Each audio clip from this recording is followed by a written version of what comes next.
session 4. The title is about the Canadian food import process and the SFCR. In this session is my great honor to introduce the distinguished keynote speaker. He comes back again, Mr. Nitin Verma, the Counselor Agriculture and Regional Technical Specialist of IPAAO, Government of Canada, to give a presentation for us again. So, ladies and gentlemen, please give a warm welcome to Mr. Nitin Verma. So, as I mentioned in my earlier presentation, I will talk a little bit now about Canada's risk-based import system, and then I'll spend a little bit of time on the Safe Food for Canadians regulations, which is a relatively recent development in terms of our regulatory modernization. And it's important to stress at this juncture that this presentation is very high level and is supposed to cover all three business lines. We could probably spend a whole day on each: animal health imports, plant health imports, and food imports. So if that's of interest to you, we can look at doing that in the future. But for now, I thought we would start with a bit of an overview of how Canada governs and approaches its import risk mitigation.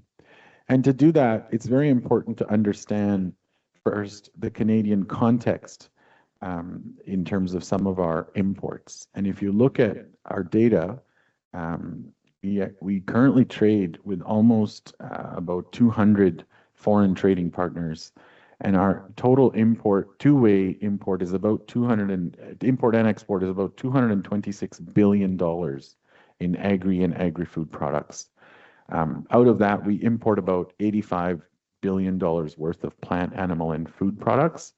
And the reason for this is as I mentioned, our weather restrictions on our own ability to produce agriculture products in the winter means that we have to bring in seasonal products during our winter season. And it results in about 18 distinct categories of agriculture, agri-food, and forestry products. And each of these categories is subject to its own set of regulations and standards and conditions for acceptable import and export. And so you can understand then that this represents a very diverse set of risk conditions for Canada from an import perspective. And then don't forget, Canada is a very multicultural country. We have our population represents a very diverse cultural basis, and each of those diaspora and origins have certain demands for the foods that they wish to import into Canada. And so we have to really deal with a very large variety of products.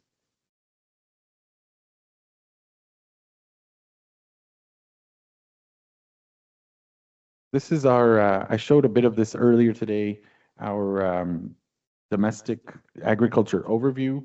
And again, it talks about some of our beef production, primarily in Alberta, Saskatchewan, and Ontario. Hog and pig farming in Manitoba. Maybe I should point to these. You probably don't know. This is Manitoba, Ontario, and Quebec. Dairy and milk is in Ontario and Quebec, these two provinces. Then we have our grains, the bread basket, as I mentioned, in Manitoba, Saskatchewan, and Alberta. And then we have fruits and vegetables, a lot of our berries and greenhouse crops being produced in Atlantic Canada, Ontario, and in British Columbia. Forestry products coming out of BC, and again the far and Quebec, primarily in the east, and then the seafood producing provinces on the coast. So again, just to show you again the diverse nature of agri-food products that Canada itself produces, and also therefore has to protect these plant resources. This includes oversight on crop inputs, such as pest control products, fertilizers, as well as a diverse set of secondary industries, such as processors and retailers. I mentioned food choices of Canadians, not only because of the diversity of the country's population, but also some of the novel foods coming into the country now and the importance of regulating them. We're also seeing a lot of novel food processing using ingredients that are not traditionally available in Canada. So bringing in ingredients from around the world and making formulations within Canada, either directly or as ingredients, is another aspect we have to be prepared for. So as a result, there's a huge importance because of all these factors to implement import controls in Canada and oversee some of the products coming in to the country. We have a large variety of import pathways where we have goods arriving either by air, by sea, or even by land. If you will recall, Canada has the largest land border with the United States of America to its south, and that actually is why we have our largest trading relationship with the United States of America, because of the ease and convenience of moving products between a land border by truck. And so you would remember from Dr. Romina's presentation earlier about volume being a key dictator of risk. And if you look at the statistics, the sheer volume of agri-food products that moves between Canada and the US, and you have a probability understanding, the sheer amount of trade happening there means that we really do have to focus a fair bit of our risk effort on that trade, just from a risk perspective. We also have domestic spread. So we may have zones of Canada where you have pest established and you want to prevent movement of that pest to impact other parts of Canada. And so import controls can help with that aspect as well. Presence of pests can also create an introduction of a pest can create technical barriers to export capability if destination countries are trying to keep out those pests. And so if you remember my example I used earlier about avian influenza, this is why CFIA maintains a very strict response program to detection of HPAI, because we want to protect the markets that we export our poultry products to. We have to make sure that we have a strong response in place for those detections. And the last point I'll make on this slide is how prevention is really the key to risk mitigation. And we've all seen those cost benefit curves where putting in a little bit of resources at the start of a pest detection or introduction is way more effective than later in when you're dealing with an established pest. And the amount of money you have to spend on, for example, an eradication program compared to bringing in product. So it's important to note that CFIA really does focus a lot on prevention. We want to deal with issues before they even enter the country. And so pathway mitigation, risk mitigation is a big part of the work we do. And if you look at some of our international work currently, we have spearheaded international standards on movement of goods in containers, for example. We were also one of the early pioneers on forest wood packaging material, ISPM 15, which was recognized as a pathway of pest movement around the world. And so focusing our efforts on key aspects of trade, such as prevention, is really a large part of why. Here's the slide I was mentioning the growth, the curve, the cost curve. This curved line represents how much money you have to spend to control that issue. And earlier on in prevention is a lot more cost effective than later when you're trying to deal with containment or a long-term control. And this is all established in the in research. We work in partnership, as I mentioned, with a lot of our regulatory approaches, and so import management is no stranger to that. We cannot do the work we do as CFIA on the import side cannot just be done by CFIA. It's not just one department. It requires the collaboration and coordination of many partners, and I'll go into some of them here. I mentioned Global Affairs Canada carries out some of our international trade agreement work. The Public Health Agency of Canada is responsible for the public good, the public health of our population. Health Canada is more involved on the policies and regulations and standardization when it comes to our food and drug product categories and evaluating them.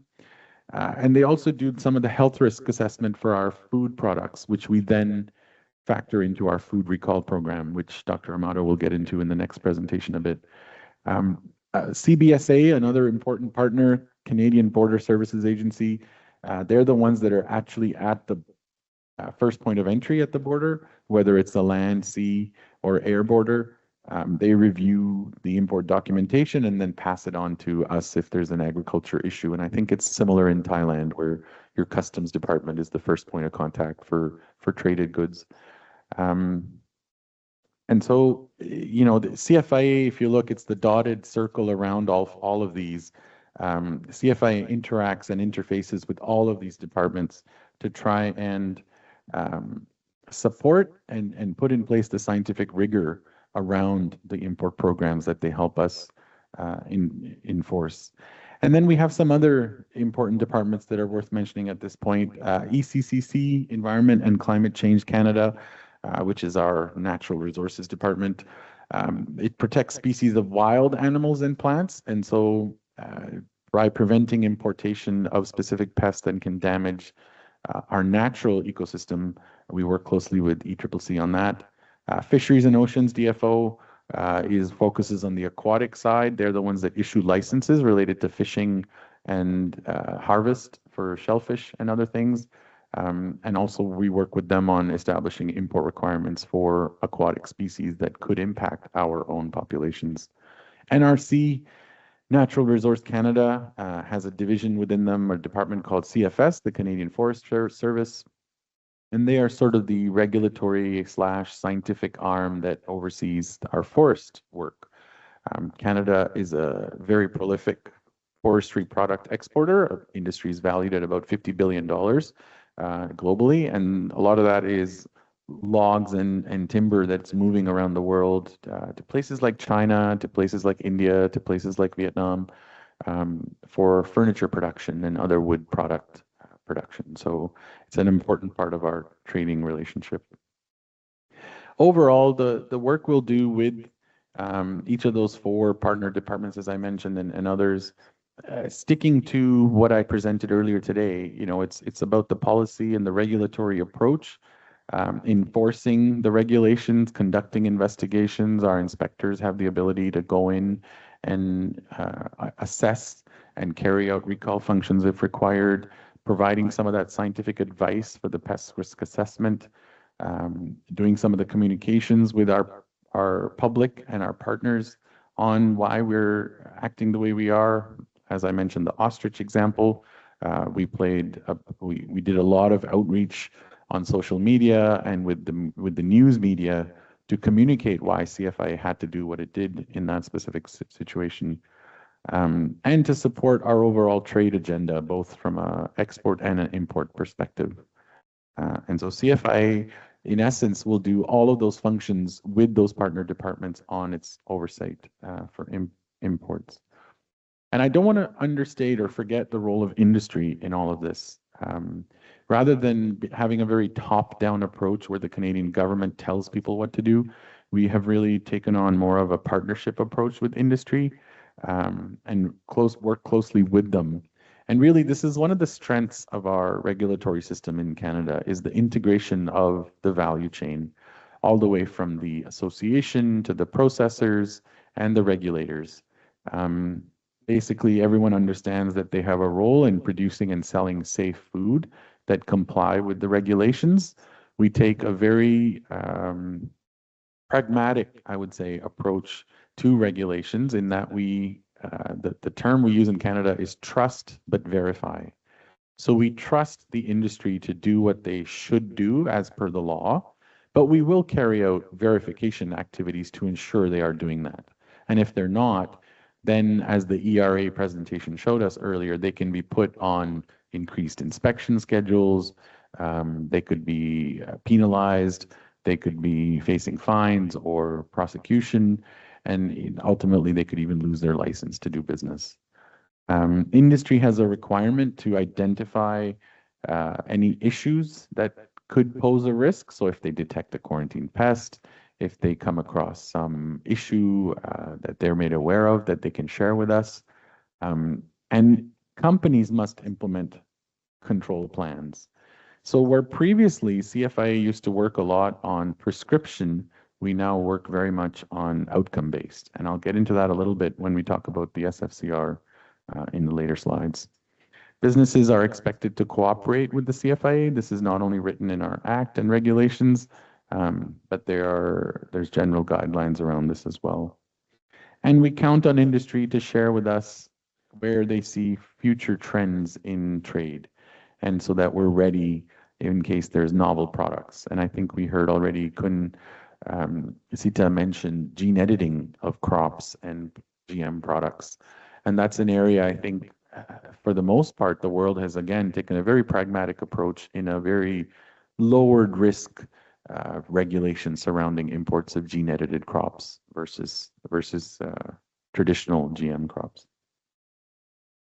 The goal of our import program has 4 key outcomes. We want to protect Canadians from pests and diseases.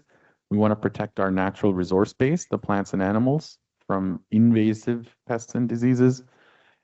We want to maintain market fairness for our domestic and our foreign producers. And this works both ways for both the import and the export side. And we want to prevent pests and diseases from introductions to new regions. And it's important to note that that's not just within Canada. If we have a pest, we will work to certify our exports in a way that prevent its introduction to your region. So that's another partnership we can work together on if there are pests in Canada you're concerned about.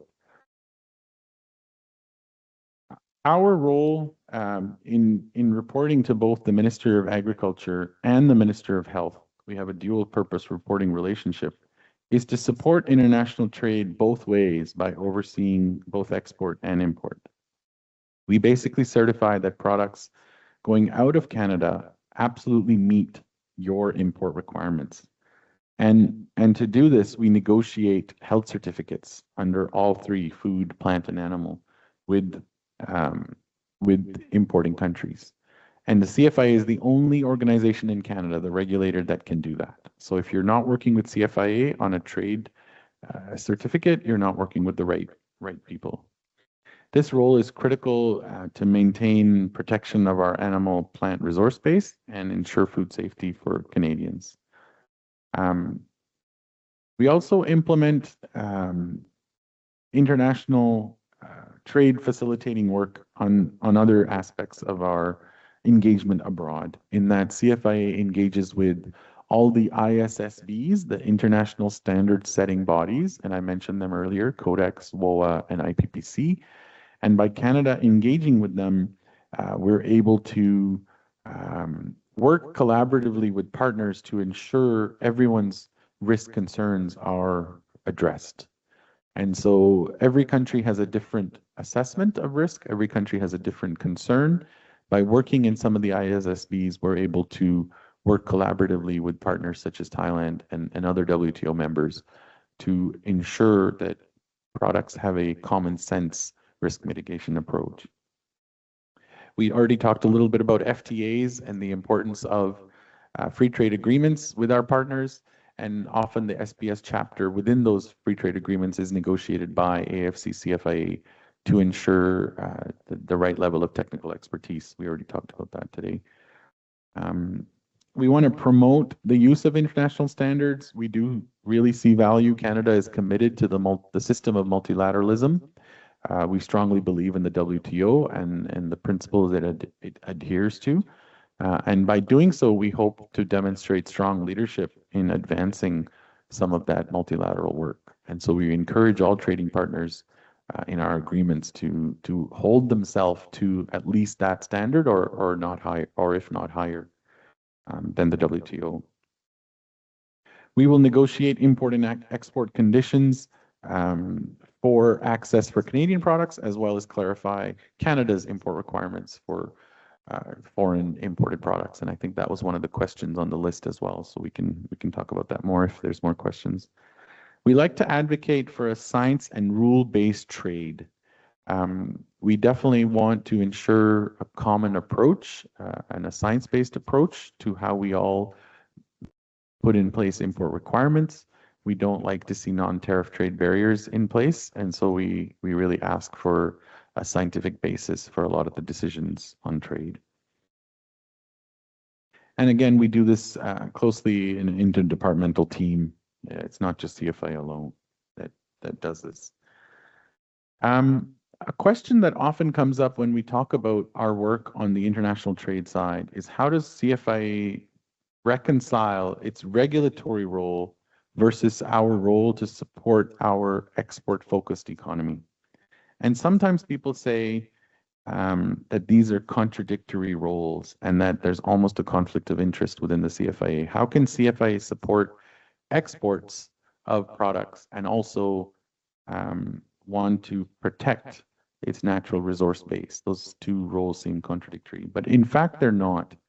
And the CFIA reconciles these in a very common sense manner. These roles are not mutually exclusive. They actually support each other. If you, as a regulatory agency, can continue protecting your import resource base, if you can make sure you're keeping out quarantine pests, you're actually protecting your ability to export. And so that becomes a very strong driver within our agency, is why we expend effort on imports. It's often very easy to put money towards export programs because that's what the industry wants. They make money when they sell things abroad. But at the same time, if you don't keep protecting your resource base, that can also impact your ability to export abroad. And so by investing significantly in our import programs, we've made the clear connection to export capability. And that's helped us justify a lot of expenses and costs that otherwise we wouldn't be able to achieve. Don't forget, imports and exports are part of a very complex global supply chain. How is some of this import work done? As I mentioned, it's a very wide range of work. It does require collaboration internally, and this gets into a bit of our governance, which maybe is not so important. But for the purposes of our import program overview, we have these different sections within the agency: policy programs branch, the operations branch, the comms people, the science team, and then the part that which IPAAO is part of is the international affairs portion of the agency. So we all work together to ensure we're supporting each other on protecting our import programs. And I won't read out this entire slide. There's a lot of detail in here, and it's very internal governance focused. But each one of these branches or sections within our agency has a very specific role to play in that overall discussion on imports and what should Canada allow and how and what are the parameters around that. So it's interesting to look into some of how these. I think the best way to maybe go through this is to talk about an example. For example, we import a lot of romaine lettuce into Canada from primarily California, just given the distance and the shelf life. But a similar example that may be applicable to Thailand could be something like the enoki mushrooms that we bring in. There's a little bit of trade on that. But it basically comes down to the policy and programs branch using the science-based advice from the science branch to put in place a specific policy surrounding import of romaine lettuce. What registered facilities can export it based on whatever audits have been done, who in California, based on their audit history or their inspection frequency, is allowed to export, and what sort of compliance history have they had. And the reason this has become an issue in recent years is we've seen a growing concern with E. coli being detected on romaine lettuce. Romaine, as you know, is grown on the ground in soil conditions, and it's often harvested and packed and shipped right away because of its low shelf life. And so there is a risk of soil-based microorganisms persisting on especially the lower parts of the vegetable. And so using that science-based advice and surveillance methodology and risk assessment, our policy and programs branch has developed a policy on imports of romaine lettuce and who's allowed to export it. That is enforced or implemented by our operations branch. They are the actual inspectors out on the ground. They're the ones looking at the import paperwork coming in, and they will choose to accept or deny specific shipments of romaine lettuce. And then IAB, the International Affairs branch, is the team of officials in the plant group, for example, that will oversee some of that inspectorate function from the operations side. Any results or any restrictions or facility rejections will be communicated very openly and transparently on our website through our CPA group, the Public Affairs branch. And so hopefully that gives you just a short example of how in a specific issue like romaine lettuce, we're able to work across the agency and also externally as required.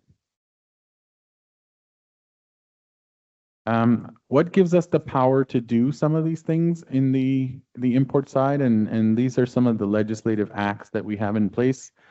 This is just a quick overview. I'll go into a bit more detail on the Safe Food for Canadians Act and Regs, which is on the top right there under the food section. But just to give you an idea of all the different acts and regulations the CFIA enforces under the various business lines under plant, animal, and health.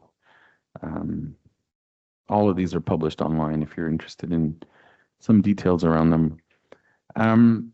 It's important to note that we view our import program as a suite of measures, not as one single measure. So whereas we see a prevalence of single silver bullet type approaches in a lot of tropical countries, countries like India, for example, and others, will have in place a standard fumigation requirement for all imported products as a bit of a single measure to address risk of associated import issues.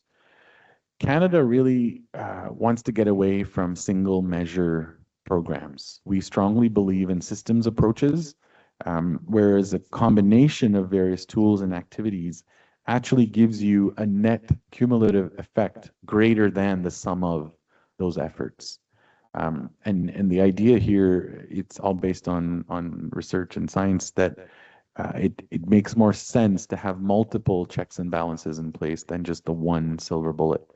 Because when you have points of failure within that system, other measures will compensate. And so that's been a very useful approach in our overall understanding. This shows you a bit, gives you a sense of the various measures we have to implement at very strategic points, whether they're pre-border, at border, or within Canada. And this is something we call the import continuum. So as product is moving from its foreign origin into a domestic market, every step along the way, don't forget we have issues with financial resources, human resources, technical capacity, laboratory testing, infrastructure, often political influence is a concern. And so we have to effectively manage all those issues along the way on this import continuum as product moves into Canada. And so we rely on cooperation with regulatory partners, such as under the Quads or the BTB or the RCC group. Some of the work we do, like Amado and I are here today to talk about Canada's technical capabilities, foreign manufacturer inspections, international standards under Codex, WOA, IPPC, etc. Foreign country assessments. So CFI will send inspectors to foreign countries to carry out both facility assessments per facility, as well as system assessments. And it's important to understand the difference between those. If we are auditing your system, we are saying we trust your system and all the facilities that are registered in that system, versus us coming to audit a specific facility and saying we only trust that specific facility. And so it comes down to a negotiation between two trading partners, which is more applicable. And then once those products have reached Canada, they've gone through the paperwork admissibility step through customs. They come to the border, they're physically looked at or inspected in some capacity. That product moves into Canada under a permission. It's cleared for import. It's cleared to be from the bonded warehouse. And then it goes through an assessment within the country.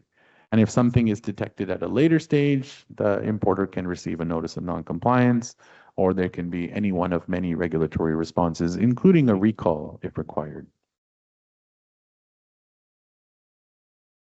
So I have some examples of some of these various controls that we have in place. Offshore controls happen pre-border.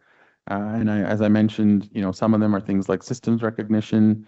Some of them are adherence to international standards. If a country is using Codex and IPPC and is an IPPC member and is subscribing to under WOA to reporting animal health diseases as they occur, all of those allow us to control movement of product into Canada from international information. We issue licenses and permits, as well as use health certificates, both phytosanitary and zoosanitary, to ensure per shipment compliance. And then we'll carry out audits, as I mentioned, either per facility or per system. And then, of course, we have many technical discussions, such as we're having today. And this allows us to share a lot of useful information with each other to ensure that we're still meeting the overall goals here. This is what a general import process looks like, and I'm using a food example as the most pertinent one for Thailand, where a foreign producer grows or prepares food, moves it to an exporter or a vendor. It's transported to a point of exit from that country, and where it then hits our customs single window, either as paperwork or as a notification. Along those 4 steps, there's multiple checks and balances in that system. In the first case, where the producer's making the food or the product, the country competent authority, so in this case, DLD, DOA, or ACFS, are doing some of the work to ensure that that product was produced in a safe manner. They will then send it to the exporter, or the exporter gets involved, and that's when our importer has a declaration, because they will apply for an import permit to bring in a specific product from Thailand, for example.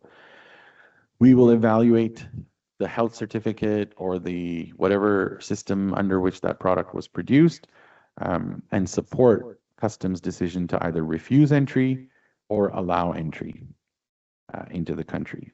And this is sort of outlines the flow of information between the general exporter to the import. At border controls, these are checked by both CBSA and CFIA officers. The right certificates are in place, the right licenses. Did the import come in under the right permit? Is it still valid? Are there any other required documents? We talked a little bit about horticulture products. For example, I know Thailand produces a lot of orchids.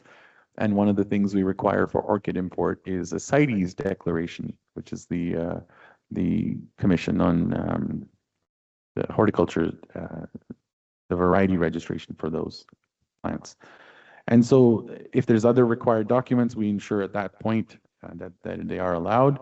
There may be restrictions and alerts. Maybe we've got a blitz out, potatoes from China, maybe one day we're concerned about. So we're carrying out import audits and blitzes on those specific shipments. That can either happen right at the border or at the destination in Canada. So the shipment is technically allowed to enter Canada and goes to a bonded warehouse or to a facility, a quarantine facility, where we can do an inspection and look for specific things, or do a hold, or take a sample, et cetera, et cetera. So these are all at border controls. Here's some examples. If you look at our sea cargo movement, we have about cargo ships arriving in. And if you look at the sheer volume of products, I mean, this example is a good one for Thailand. If you look at tinned, we talked about tinned tuna, canned tuna coming into Canada, and the sheer volume of that product, and how to carry out an inspection by optimizing our resources. With over 5,000 food importers and 8,200 food establishments in Canada, how do we make sure that all import requirements are met? It's impossible to physically examine 100% of that.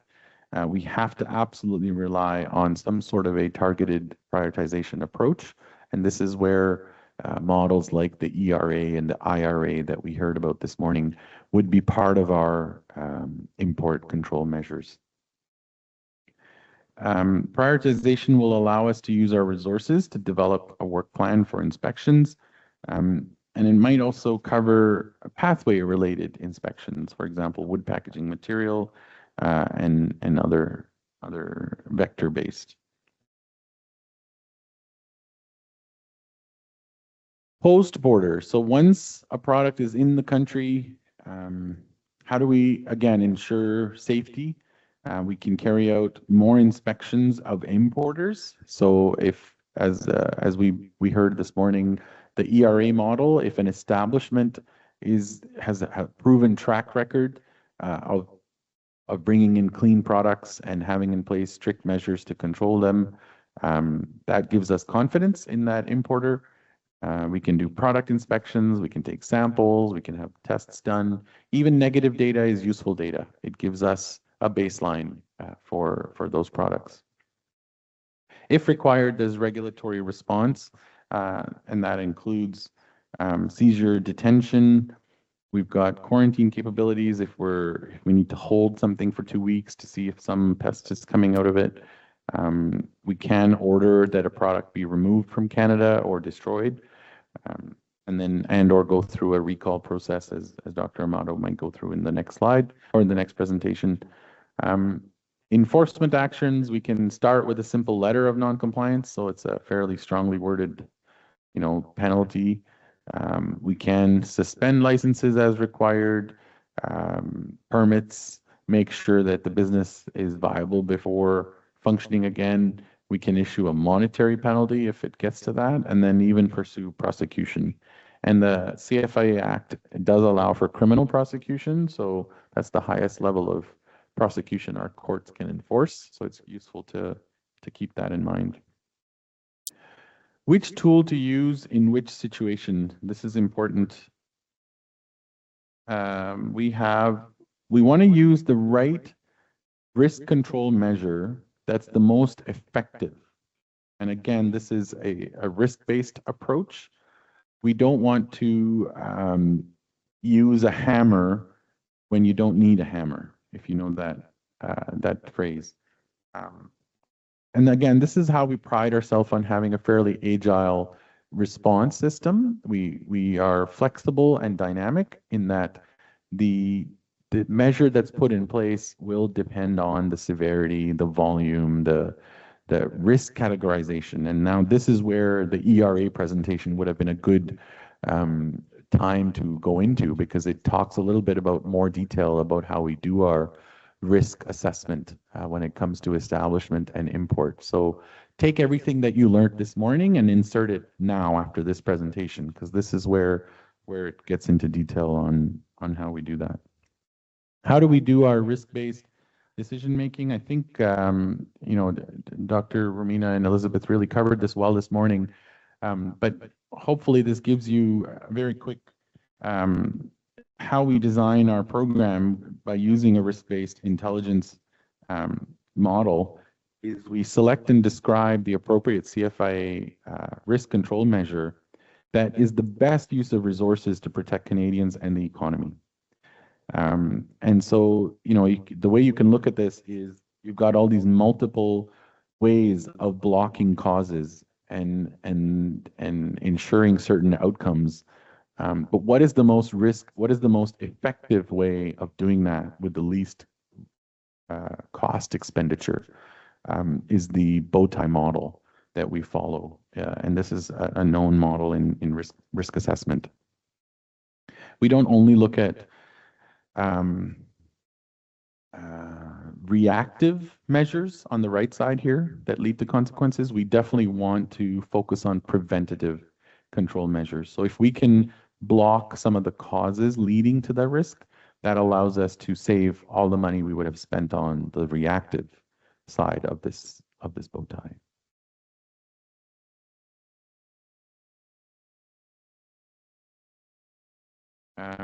The risk intelligence that feeds into our decisions, and again, we sort of got a very good overview of this in the morning's presentation on the establishment risk assessment model. We use operational data, we use science data, literature scans, environmental scans, industry information, partner audit reports. InfoSan, if you've heard of InfoSan under Codex, is the official announcement tool for any food-related issues in countries. So we'll use all of that information gathering, we'll put it through an analysis and a contextualization, and this is where, as Dr. Romina mentioned, on the import side, because of the sheer volume of data, AI-driven tools are starting to be a lot more useful in this regard. They can assess a large volume of data and filter out the noise and give us specific recommendations. We do have to ground truth a lot of that to ensure validation, but the models are getting a lot better and very quickly. And what that results in is some, a comprehensive sort of intelligence on each of the products and each of the import pathways. And that allows us to then put in place the right measures. I'll just give you a couple of examples too. In 2024, we produced a global situational awareness report in collaboration with Health Canada on food fraud, for example. And food fraud is a growing concern around the world. We're seeing a lot of intentional adulteration from an economic perspective. And so what that helped us do by going through that exercise with Health Canada and doing a global scan, we were able to produce intel that now allows us to target some of our activities. And I can give you an example. We were seeing a lot of black pepper coming from India that for some reason was coming up as an allergen. We were getting a lot of allergic reactions to black pepper, and we couldn't understand what was going on because pepper is not an allergen. And what it turned out was happening was the exporters were adulterating the product with wheat. They were using gluten, basically, as a filler in black pepper. Very high-end black pepper can be very expensive coming out of certain parts of India. And so by adulterating it, they were reducing their own input cost, but creating a drastic allergen situation. And this is actually an area Canada takes very seriously. Allergen declarations is a very important part of our food safety program, and Dr. Amato will talk a little bit about that later. But it allowed us to then focus some of our activities on products that are typically undergo some sort of food fraud or adulteration. And so that's been very useful. We've also co-authored recently 3 papers that are related to the impacts of climate change on how plant health risks and invasive species pathways are changing. And this is, I think, a growing concern for everyone in the world, is how global temperature trends and patterns are creating changes in how pest populations are moving around and how soon they're able to come out of their population cycles and impact some of our crops. And so it's important, this is all intel that we're tracking. Again, from a import perspective, it allows us to make decisions based on some of our import categorization.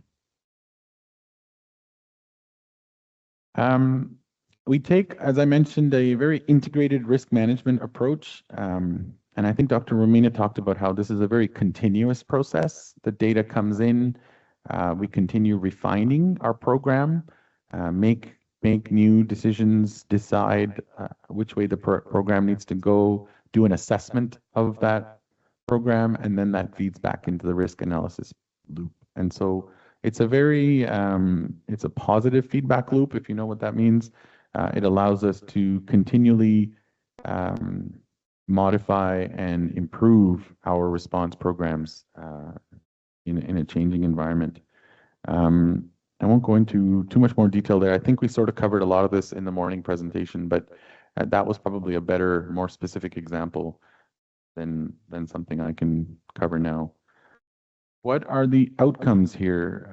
And so really, what are we doing all this work for? Why are we working with our partners on all these various pre-border, at-border, post-border activities? Why do we spend all this effort on the information and intel gathering and put in this very now pragmatic and logical algorithm for the risk assessment model? And really, it's to, in summary, create a strong and reliable import program based on internationally accepted and credible regulation and requirements through collaboration and cooperation with our partners. And at the underlying requirement here is science. All decisions we make at the CFIA are based on a strong adherence to the importance of science. This just gives you, I think, another view of what I showed you earlier about the overview of the agency in terms of some of the information we maintain in the food, plant, and animal space. We have the air system. This is all on our website, so please do visit inspection.gc.ca or canada.ca if that's easier. If you do have questions, the website has a link. This is more for an internal audience because it's got a 1-800 number there. But if you'd like to contact us, you can reach anybody in the embassy as well as Dr. Mato or myself. I'm going to take a pause there. A lot of information on our general import model. Just to give you a second to digest, we're going to move into something a little bit related, but this next bit is more regulation focused. So I'm switching gears a little bit. I'm going to talk a little bit about the Safe Food for Canadians Act and regulations. So if you recall, and this should maybe have been one of our Menti questions, Amato, is in 1997 when we collapsed the inspectorate functions of various agencies into one agency, the Canadian Food Inspection Agency, we also inherited each of those departments' respective regulations and acts. And so prior to 2019, we had separate regulations for each of our food commodities. We had a Meat Inspection Act, a CAP, Canadian Agriculture Products Act, a Fish Inspection Act. We had a Labeling Act that was all of itself. Very prescriptive, thou shalt, if you can imagine what an old legal document looks like, that was pretty much that. Very complex for industry to understand. And the challenge was there was often overlapping requirements in different acts and regulations. The Labeling Act would apply to the Fish Inspection Act for aquatic products. So because of that, what we ended up doing, and it took 2 or 3 years to roll out, but what we ended up doing is we decided to modernize CFI's regulatory approach. And it took a long time because moving a series of regulations through Parliament, as I'm sure some of you know in Thailand, is not an easy process. But the intention was to come up with a new act and regulation, which we called the SFCA and the SFCR, Safe Food for Canadians Act and Regulations, is to aim for a more robust regulatory landscape that gave us one regulation that covered all food commodities, that was prevention and outcome focused. And this is very important. I'll talk a bit about this, to give us a streamlined approach to some of the regulatory work we do. This is now our current food regulatory landscape. So it's actually very streamlined. We basically have 4 key acts and regulations that the CFI administers. Prior to this, we had 13 boxes like this. So you can imagine how our inspectors had to maintain an incredibly diverse set of acts and regulation knowledge to do their work. In general, the SFCR applies to food produced for human consumption that is traded somehow, whether it's imported, exported, or moved between provinces. And we use the same definition for food as they do with the FDA, so that's an easy one.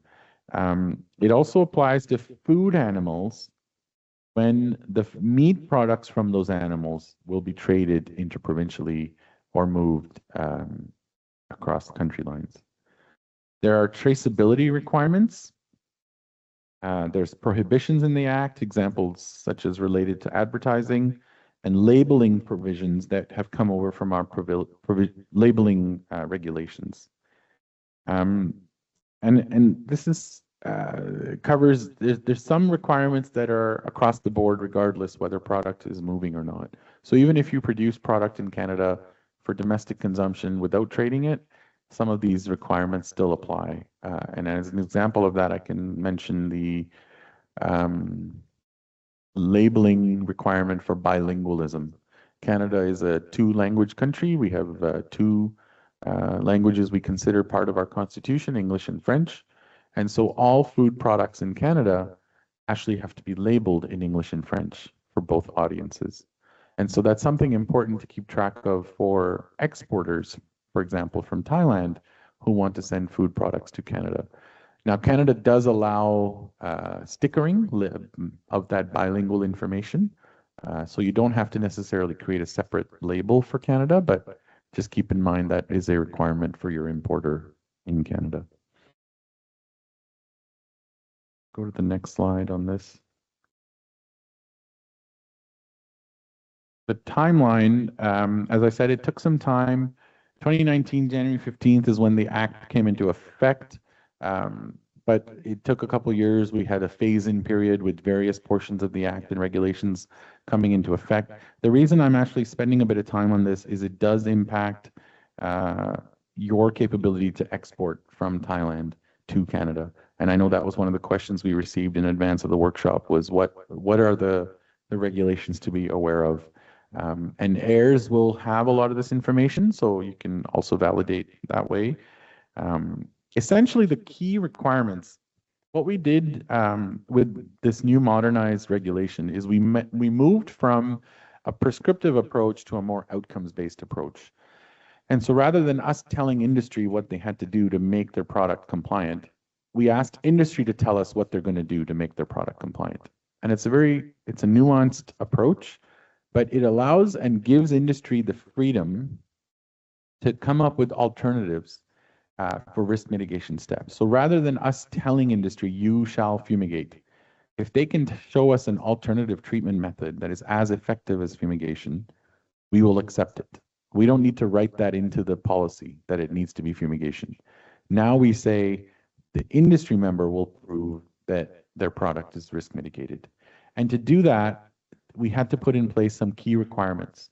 So there is a key requirement for licensing. This helps us identify anyone that is carrying out a risky activity, such as processing food or trading food. They must have in place a PCP, a preventive control plan, to address how they plan to meet the risks they've identified. And if any of you are familiar with the HACCP model, this is basically HACCP. What we're saying is every food facility or production or processing facility has to clearly identify at what stage in their processing steps do they see a risk of foodborne illness contamination, a risk of ingredient spoilage, a risk of transport issues, whatever, and then tell us how they're going to address that risk. So a very HACCP consistent model. And then the third key requirement is traceability. So rather than us having to maintain all the records of the movement of an ingredient into Canada, its use in certain sectors, its processing, and then its ultimate result in a product that's consumed by Canadians, the industry members have to maintain records one step back and one step forward. So who did they buy from and who did they sell to? And this is where it impacts Thailand exporters, because the importers in Canada that work with you to bring in your finished products or your ingredients for their products will need certain requirements to meet this SFCR requirement. They'll need to understand from your production capabilities for that one step back or the one step forward. So keep that in mind. It can impact. I have a lot of detail on each of these key steps. Depends how much detail you want to go into today. But all of this information is on the presentation and also available online. I do have, let me see where the videos are. I think those might be easier. Yeah, so let's go to. So trading with Canada, I think this is important for Thailand. How you meet the SFCA and SFCR requirements is that food exported to Canada needs to meet our standards. It depends on the strength of your food safety system, starting with your regulatory framework. And I know we've had a lot of discussion with Thailand already. There's a strong degree of trust between the two countries when it comes to the regulatory framework. And it also allows us to maintain equivalence with certain trading partners in specific commodities, such as the US, for example. It does, of course, align with the US, with Codex. It allows us the legal authority to issue export certificates for any food. So as long as a facility is compliant with the SFCA and the SFCR, they have the appropriate licenses in place, we can then issue whatever health certificate they require to export their products. It actually gives you greater assurance, if you're the one importing the products, that the food coming from Canada is safe. The modernized SFCA, SFCR provides a greater degree of risk mitigation and assurance. Because of it being outcome-based and a prevention-based model, it actually protects, creates a more protective environment for some of that trade in that goods. And it also creates a level playing field for domestic producers within Canada. This is less of an interest for you, but just so you know, it had an additional benefit for our own. So for an importer in Canada, they have to make sure the food they import from countries like Thailand was prepared in conditions that meet the same level of protection as if it was produced in Canada. And so that's why an importer in Canada may ask you as an exporter for a lot of documentation or paperwork to support the production process is similar. For example, they may ask you things like, do you have a good manufacturing practice such as HACCP? They will be, our importers will be a little bit more investigative or curious about the food and the ingredients they're importing. That's normal and natural. And they have to have a plan in place to ensure that what they're importing from you can meet Canadian requirements. This is where we have the first video. If I can trouble the team in the back to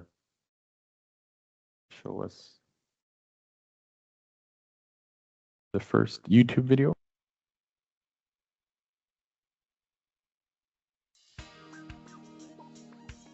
Canada is a global leader in food production and a top exporter of food to the world. From meat and grains to chocolate, fruit, and nuts, Canadian food is consumed by people around the globe every day. In 2019, Canada begins a new era of food safety regulation with the phased introduction of the new Safe Food for Canadians regulations. These regulations are built on three key elements: licensing, traceability, and preventive controls. As an exporter, here are some of the things you should consider for each element. The Canadian Food Inspection Agency, or CFIA, issues licenses to food exporters. A license is required to conduct any activities related to preparing food for export from Canada, or to receive an export certificate or other trade permission, such as being placed on an export eligibility list. In keeping with current best practices, the CFIA recommends that food exporters apply for one license per physical establishment for all activities conducted at that address. This will give you one license number that will ensure consistency across all your export records. Traceability requires that you document where you grew or produced food or who you bought it from, along with who you are selling it to. This can reduce the time it takes to notify foreign counterparts in the event that a product needs to be recalled. To be eligible to export food under your license, you need to have preventive controls in place to make sure your food is safe before it leaves Canada. Three guiding principles are at the heart of preventive controls. 1. Know your food. 2. Know your foreign market. And 3. Have a written plan. As an exporter, You need to know your food so that it meets requirements for safety, grading, standards, labeling, and net quantity. Verify that your food product matches information provided on the export certificate and other shipping documents. You are also responsible for knowing your foreign market. Check that you are eligible for specific markets and work with your importer or the Canadian Trade Commissioner Service to ensure your food meets the importing country's requirements. Be sure to obtain required inspection or certification services from the CFIA before your food leaves Canada. Finally, make sure you have a written preventive control plan. A written plan demonstrates you understand the risks associated with your food and sets out the preventive controls you are taking to keep your food safe. The Safe Food for Canadians regulations position Canadian exporters to meet growing foreign demand for their foods. Remember that safe food is your responsibility and good business. Sign up for MyCFIA today to access a growing number of online services including licenses, export certificates, as well as electronic payment options. Visit the Safe Food for Canadians regulations webpage to learn more. And maybe since we have the YouTube up anyway, let's go to the importing one as well. And some of it may be redundant with what you just saw, but I think it's worth highlighting because this specifically applies to Thai exporters will be interested in this.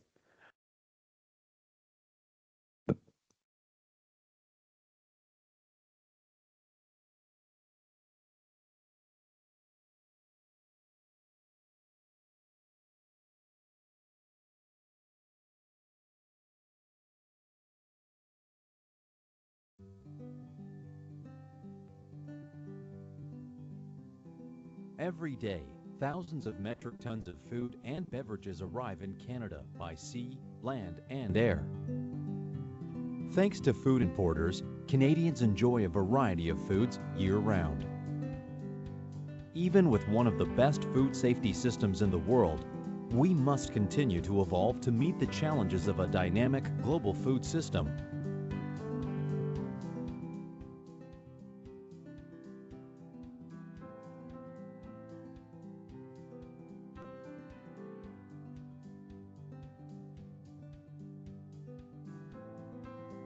These regulations are built on three key elements that would bring Canada's food safety requirements in line with international standards: licensing, preventive controls, and traceability. Licensing, the first element, means that as an importer, you would need a license from the Canadian Food Inspection Agency to import food into Canada. Secondly, you would need preventive controls in place to make sure your food is safe when you import it into Canada. The third element, traceability, means you would be able to trace where you bought your food and to whom you sold it. Let's look more closely at preventive controls and what this means. As an importer, you would need to understand the risks associated with the food you import and work with your foreign supplier to control those risks. How do you do that? The first step would be to know your food. This means being aware of any biological, chemical, and physical hazards that pose a risk of contamination to the food. You would need to describe the food you import, clearly identify those potential risks, and outline steps to control them.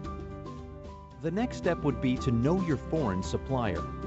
As an importer, you would need to be sure that your suppliers are using safe conditions to prepare, store, and transport your product. For example, do you know how your suppliers control hazards such as pests in their food establishments? Do they know what ingredients are allergens in Canada, and have they properly identified these allergens? Have they taken precautions to protect food from contamination, like E. coli? And are their employees qualified to do their job? You would need to show that your foreign suppliers meet the same food safety standards required of our domestic manufacturers. The last step would be to clearly outline those steps in a written plan and keep it up to date. Preventive controls will go a long way toward protecting consumers from unsafe foods and reducing the chances of costly food recalls. Keeping clear records is also important when it comes to traceability, the third key element. You would need to document where you bought your food and to whom you sold it. These records become especially important if there is reason to believe a product is not safe for consumers or if it must be recalled.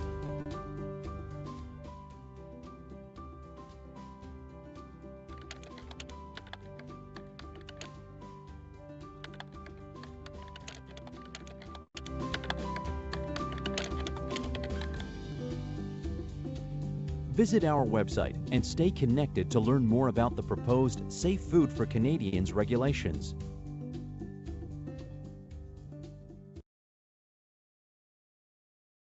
Thank you. So hopefully that gives you a little bit of an overview. These are I just have a few slides left. So when we came out with this new act and regulations, there was obviously a lot of communications that went into relaying this new requirement to our processors, our importers, and our exporters. And so we made available, a variety of resources online. You saw some of the videos already. We produced handbooks for food businesses. There were some interactive tools on assessing whether you need a license. So it would ask you a bunch of questions online, and then you would know what you need to do next. Some fact sheets, a lot of infographics. Some of them are on this page. Just assessing, what we consider a biological hazard, a chemical hazard, a physical hazard. These are the things that have to be addressed in your PCP and your preventive control plan. A lot of this, yes, does apply to a Canadian audience, because as an importer, they would be the ones ultimately liable and responsible for the PCP. The reason I'm sharing this with you is if they're importing products from Thailand or from some of your companies, they will have questions about a lot of these things to document into their PCP. So you should be aware, because of that requirement for one step back, one step forward. And similarly, if we're exporting to you, to your importers, there may be similar questions. We produced a lot of infographics on how to implement good food safety control measures in your facility, in your workplace, things like movement of laundry and dirty equipment from rooms where it needs to be to where it's addressed. A flow of ingredients, so having ingredients brought to the dirty part of the process, the initial phase, and then in a one-way movement moving to a finished product. So at no point do you have finished product interacting with imported ingredients, because then you run the risk of cross-contamination. So little simple measures like that on how to run your factory and how to sort of organize your process flow in a way that minimizes risk. Some of the key principles, knowing your foreign suppliers or your markets and what their requirements are, knowing the food that you're producing or importing, so you know where the risk measures are. If you're working with a shelf stable or a cold storage requirement product, have a plan in place to deal with contingencies. There is often, unforeseen things that happen. Refrigerators break down. You have problems with supplies. You need to have a backup supplier, things like that. And then we had all sorts of resources for not only our own industry, but our foreign partners, so they could understand when this SFCA, SFCR was coming into effect. All of these are, of course, still available online and to you through us if you have any questions, because these have become the de facto requirements now for Canadian imports and exports. So I'll end there. I hope you found that a useful presentation on our overall approach to imports. And again, as I mentioned, the ERA, IRA presentation would have followed this presentation if we were going in a normal sequence. So if you can reorient yourself in that manner. Do we have any questions? Thank you very much, Mr. Nitin Verma. So next, we would like to open the floor for questions and comments from the on-site participants and also online participants. มีคำถามจากออนไลน์ด้วยไหมคะ on-site มีคำถามไหมคะ you have like some question. Hello, just what about online sale?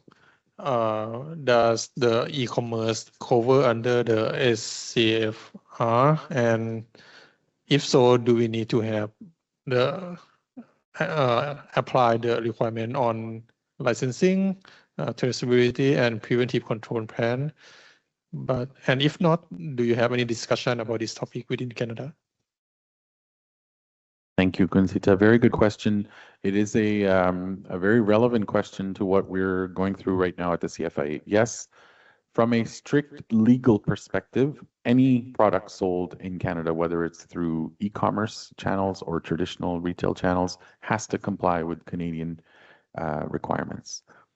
That being said, we recognize that e-commerce is a rapidly growing method or vector for products to come into Canada and to leave Canada. And it's really an area where we don't have adequate control. And I'm being very honest and frank with you as a regulator. Canada does have, we maintain a border presence at our various Canada Post offices throughout the country. So wherever imports of e-commerce are entering the country, they usually, they're flagged to customs, and customs has to clear them. And customs will set aside any parcels or boxes or shipments that they don't have the ability to clear if they're declared as agriculture or agri-food contents. And so often, and I remember I used to work in our inspectorate branch. I used to work in the operation side. So we would get called in. We had a regular cadence of visits to our local Canada Post regional office where a lot of those parcels were cleared. And we would carry out a physical inspection. We would open the parcel. We would open the product. We would ensure through the declared paperwork that it is meeting Canada's requirements. It's a challenging pathway to regulate because of its sheer volume, and it's, how do I say this nicely, the risk of misdeclaration, right? We see people bringing in products without declaring them properly in that pathway. As we see a lot of established companies moving into the e-commerce space as their primary distribution method, it is getting easier to work with them. So, for example, Amazon in North America, Amazon is one of the larger e-commerce companies, and they are now working with us on some of the declarations and the required paperwork. But of course, Amazon is a marketplace. It's not the producer of the product, so they can only trust the information they're given by their producers or sellers.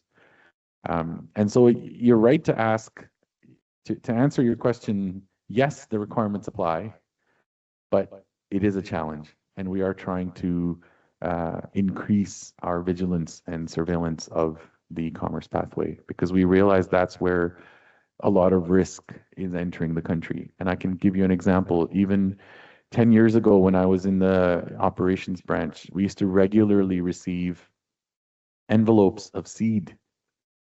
There's an underground community of flower horticulturalists who like to share seeds of different flowers with each other, and they would just it's so easy to put a few seeds in an envelope and mail it to your friends in Canada.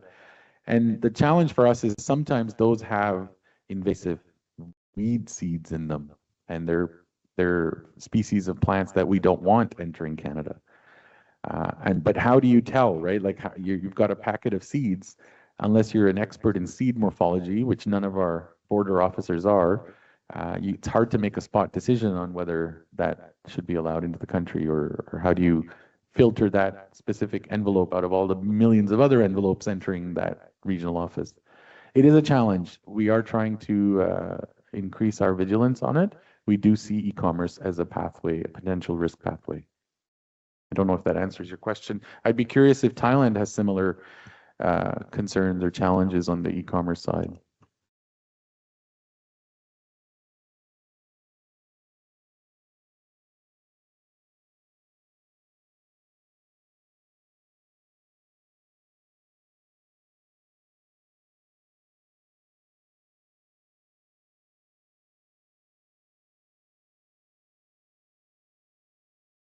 Yes, we do have concern within Thailand, but we don't have any mechanism within our country to control the e-commerce as well. And actually nowadays we have a lot of snack import from other countries within Asia, especially from China and Korea. And from what I know, we do not control anything at all, and it just come from as a small package from the seller to the consumer directly.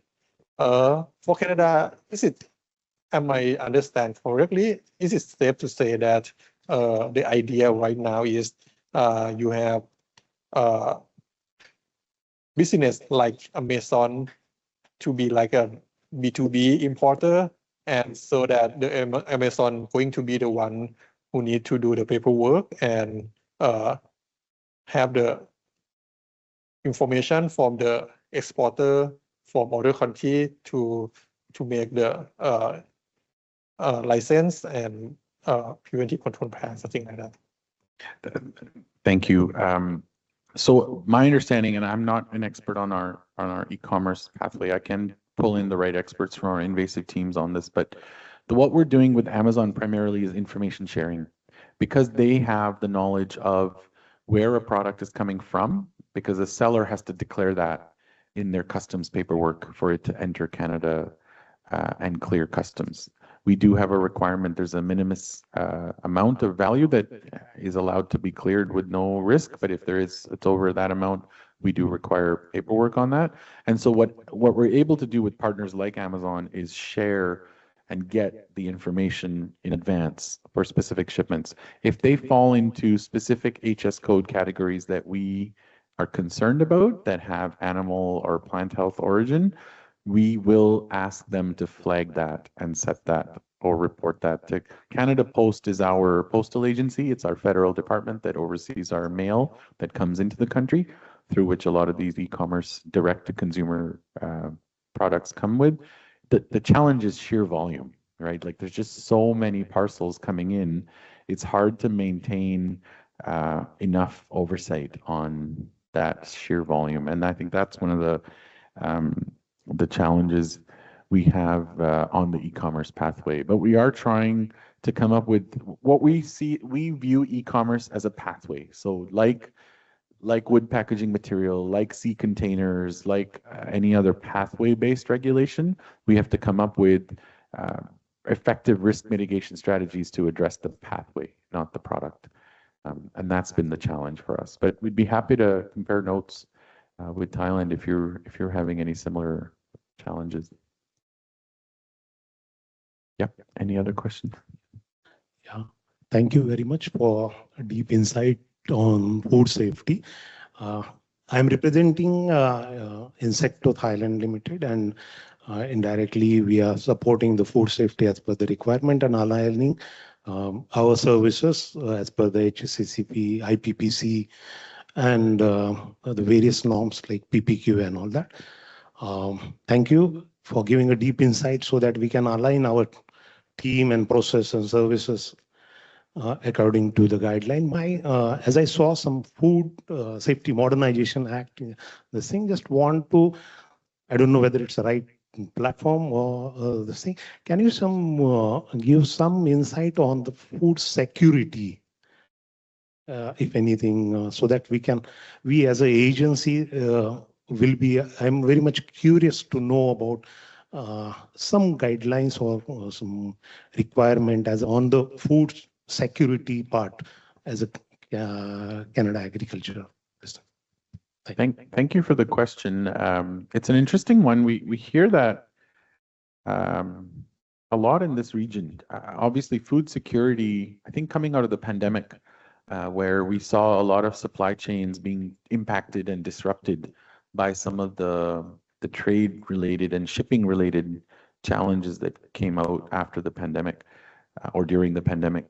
I think it led to a lot of countries looking at their specific food security requirements to ensure sufficient nutrition, and I'm using that term specifically because I'm seeing that the conversation is shifting from food security to nutrition security. It's now more about ensuring there's sufficient nutrition for your own population. And we've seen different countries take different approaches to this. So I'm being very careful in the words I'm using. Some countries have interpreted food security to mean independence from external suppliers. So that's actually a different concept. That is domestic sovereignty, right? That is all about we will produce what we need to consume and we don't need to depend on anyone else.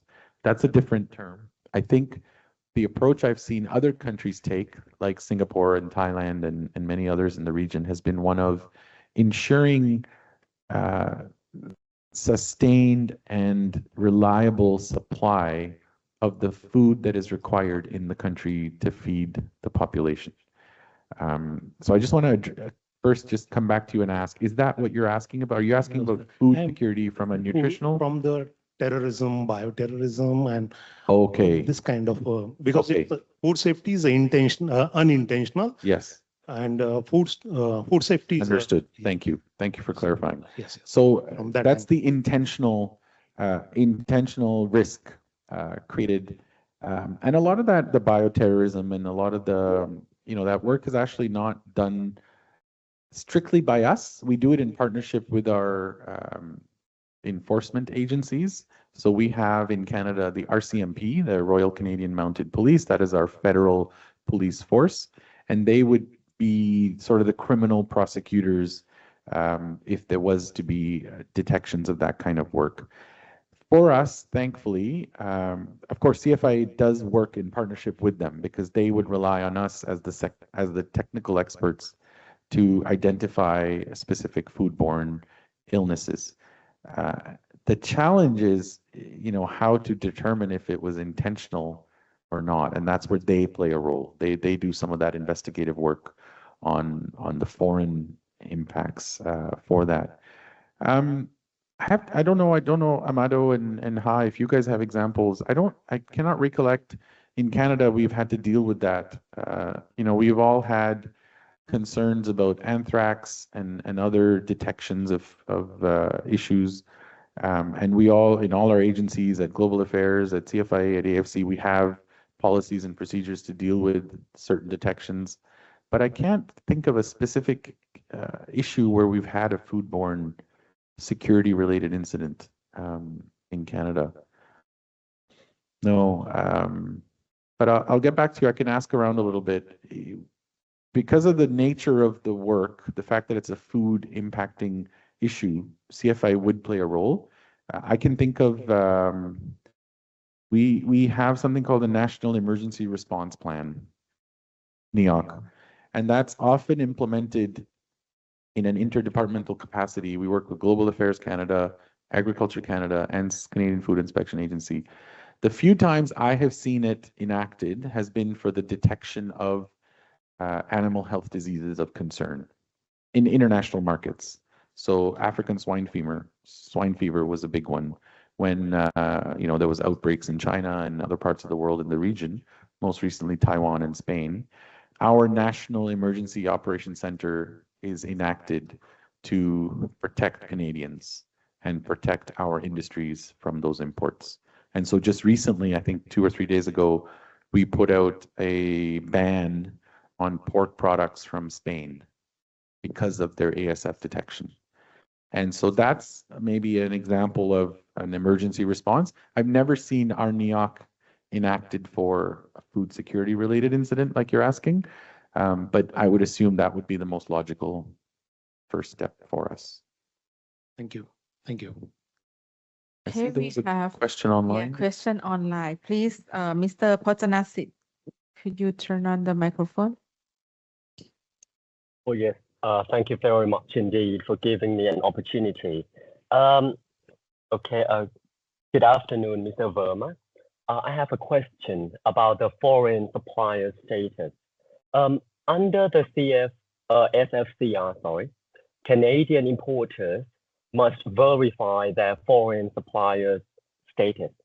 As a manufacturer already certified with Thai GMP and HACCP, is there any fast track or mutual recognition protocol where our existing Thai certifications can reduce the burden of proof required for our Canadian partners? Thank you very much. Thank you for the question. It's an interesting question because the fact that I'm assuming your manufacturing facility has those certifications in place with the Thai authorities. What would be required to make the fast track, as you asked for, is a systems recognition between Canada and Thailand, for Canada and Thailand to view each other's food production systems as equivalent. And currently that is not the case. We don't have a systems-wide recognition agreement. It's a very rare thing to have. In fact, Canada only has it with, I think, one other trading partner in the US currently, and only in certain sectors. So, for example, in our pork production space, we view the US as equivalent because they have similar checks and balances in their regulatory system. Beef is similar with the US and some of our crop commodity sectors as well. But with Thailand, what we will recognize is that the Thai authorities have oversight on your production facility. So when our importer, our Canadian importer, comes to you as a supplier and has a long list of questions, because they have to fill their PCP and show that they're doing their due diligence when it comes to sourcing ingredients or products from Thailand, the fact that you already are registered with, for example, the Department of Agriculture here or ACFS or whoever you're working with in Thailand, that does come into factor or is factored into the decision of the PCP. As was mentioned by Dr. Romina in the morning session, the fact that a foreign establishment has registered, especially HACCP-based plans, is a huge plus when it comes to our risk assessment of that supplier. And so you're already a step up, but we don't really have a fast track process in place because we don't have that systems level integration with the Thai food production process. It is something aspirational. If Thailand sees value in pursuing that with Canada, it is fairly laborious to do. It's a long process. I'm talking multiple years, if not tens of years. It does take a long time, but if it's something, the numbers would have to make sense for both of us to proceed down that way. If it continues to be single facility-based exports, then the current system is probably the most effective, to be honest. I hope that answers your question online. Oh, yes, of course, sir. Thank you very much indeed. Has a question? Question on site. Thank you. Recently, I spoke to senior management of CP, which is a huge group. I mean, here in Thailand, in Asia, they even have investment in a pork producing facility in Canada. And one of the challenges they share with us is about green labeling and green certification in their products. If they want to export more food products from CP or from Thailand to certain markets like European Union, then there's more requirements on low carbon food products or more sustainably produced food products. Is that also a new trend in Canada? And what would be the role of CFIA? I know that for the agency is more about the safety of the food and certification and inspection, but I'm sure that it's a part of decarbonizations in agri-food agriculture sector or promoting sustainability in agricultural food sectors would somehow touch upon or set the new trends and new works for the agencies to get involved in. Thanks. That's a good question. And I have to tell you, in my recent understanding, we have not gotten into that. So far, sustainability has been more of a marketing promotion type measure. CFIA and even AFC, I think AFC is tracking the sustainability, but again, as a market development measure. I know Saskatchewan has been a bit of a pioneer in this space. The Global Institute for Food Security, which is based out of Saskatchewan, has done some recent research on how sustainable Canadian crops are compared to their counterparts grown around the world. And again, it has a lot to do with our blessings of our environment, the cold weather, the natural soils and water conditions we have in Canada. It actually allows us to produce crops that are more sustainable using any of the metrics that the UN and the SDGs have put out. But as far as I know, none of that is yet being considered on a regulatory basis. Like it doesn't allow us to certify product just based on how sustainably it was produced. That is still more of a marketing requirement. What I have seen on the innovation side is venture capital investment money is more focused on sustainably produced products around the world. And so in general, what we've seen in, especially with the food innovation, the processing innovation that's happening in Thailand and Singapore and other parts of this world, a lot of the funding that's available for investment in Series A, Series B, Series C for some of those startups is linked to how sustainably that process is, what ingredients they're sourcing. So again, not from a regulatory perspective, but from a purely economics investment perspective, I have seen a fair amount of interest in sustainability. Yeah, and the reason I'm asking these questions is because it's also related to a commodity that we export a lot to this region, including Thailand, which is potash fertilizer. And, Absolutely. And we're sharing the practices of how to use fertilizers more sustainably in farming production practices.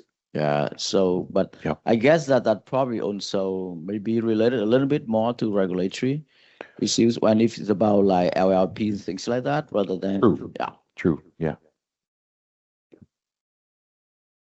Yeah, no, that's a good reminder that in addition to all the agriculture crops and products, Canada is also a very big supplier, mostly through Saskatchewan, for potash as a fertilizer, which is a growing.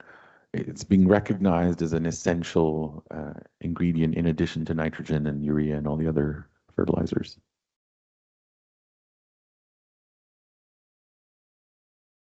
Next, may I request to continue our next session is in session 5 about Canada's food safety investigation and recall process.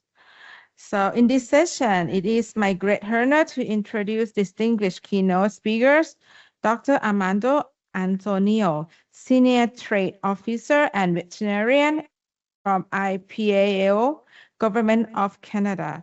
Dr. Antonio brings nearly 7 years of experience in public service with a strong background in animal health policy development and program management. Currently, he serves as a senior trade officer at the IPAAO, where he works to resolve technical trade issues and collaborates with various governments and private sector representatives to support capacity buildings in the agriculture sector across the Indo-Pacific regions.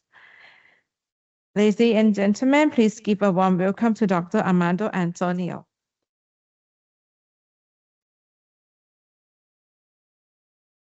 Yeah, so I'll be discussing the food safety investigation and recall process. This is high level and more on the domestic side in Canada.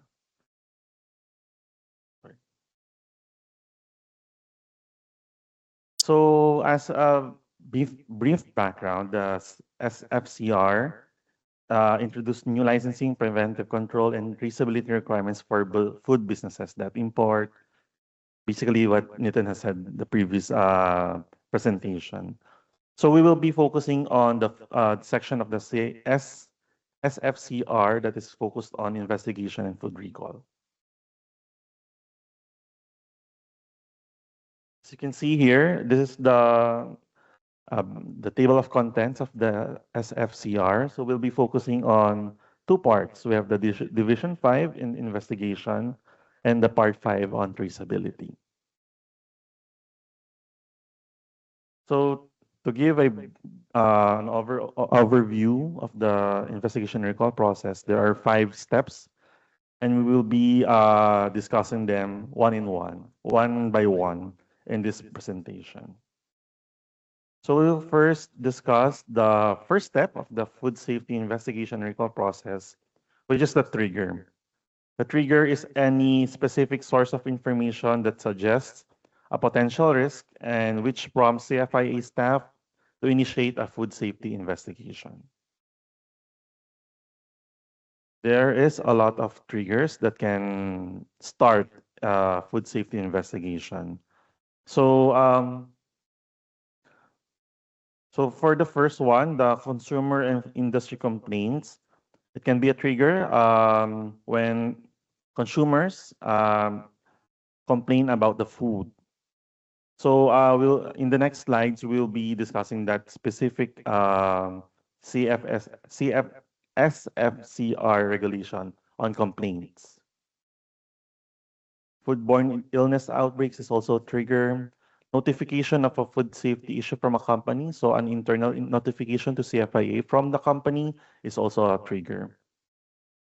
The CFIA audit or inspection findings. So we've discussed this morning, I think Dr. Romina discussed the ERA and IRA.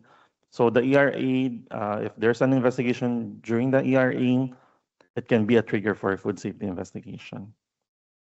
Also, the positive laboratory findings from CFIA sampling and other sources is a trigger. Referral from other government agencies such as provincial, federal, or municipal. Referrals from foreign governments. Internal company testing is also a trigger. And other government department sampling. Media and CFIA webmaster inquiries. So these are all potential triggers for food safety investigation. So this is what I was talking about on complaints. So according to the SFCR, an operator must prepare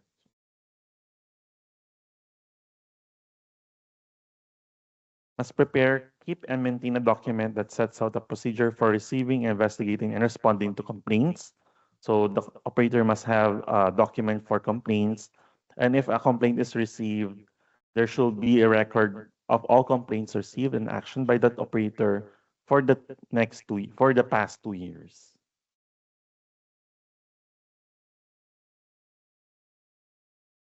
So investigation, an operator who suspects on a reasonable ground that a food presents a risk of injury to human health or does not meet the requirements of the Safe Food for Canadian regulations must immediately investigate the matter.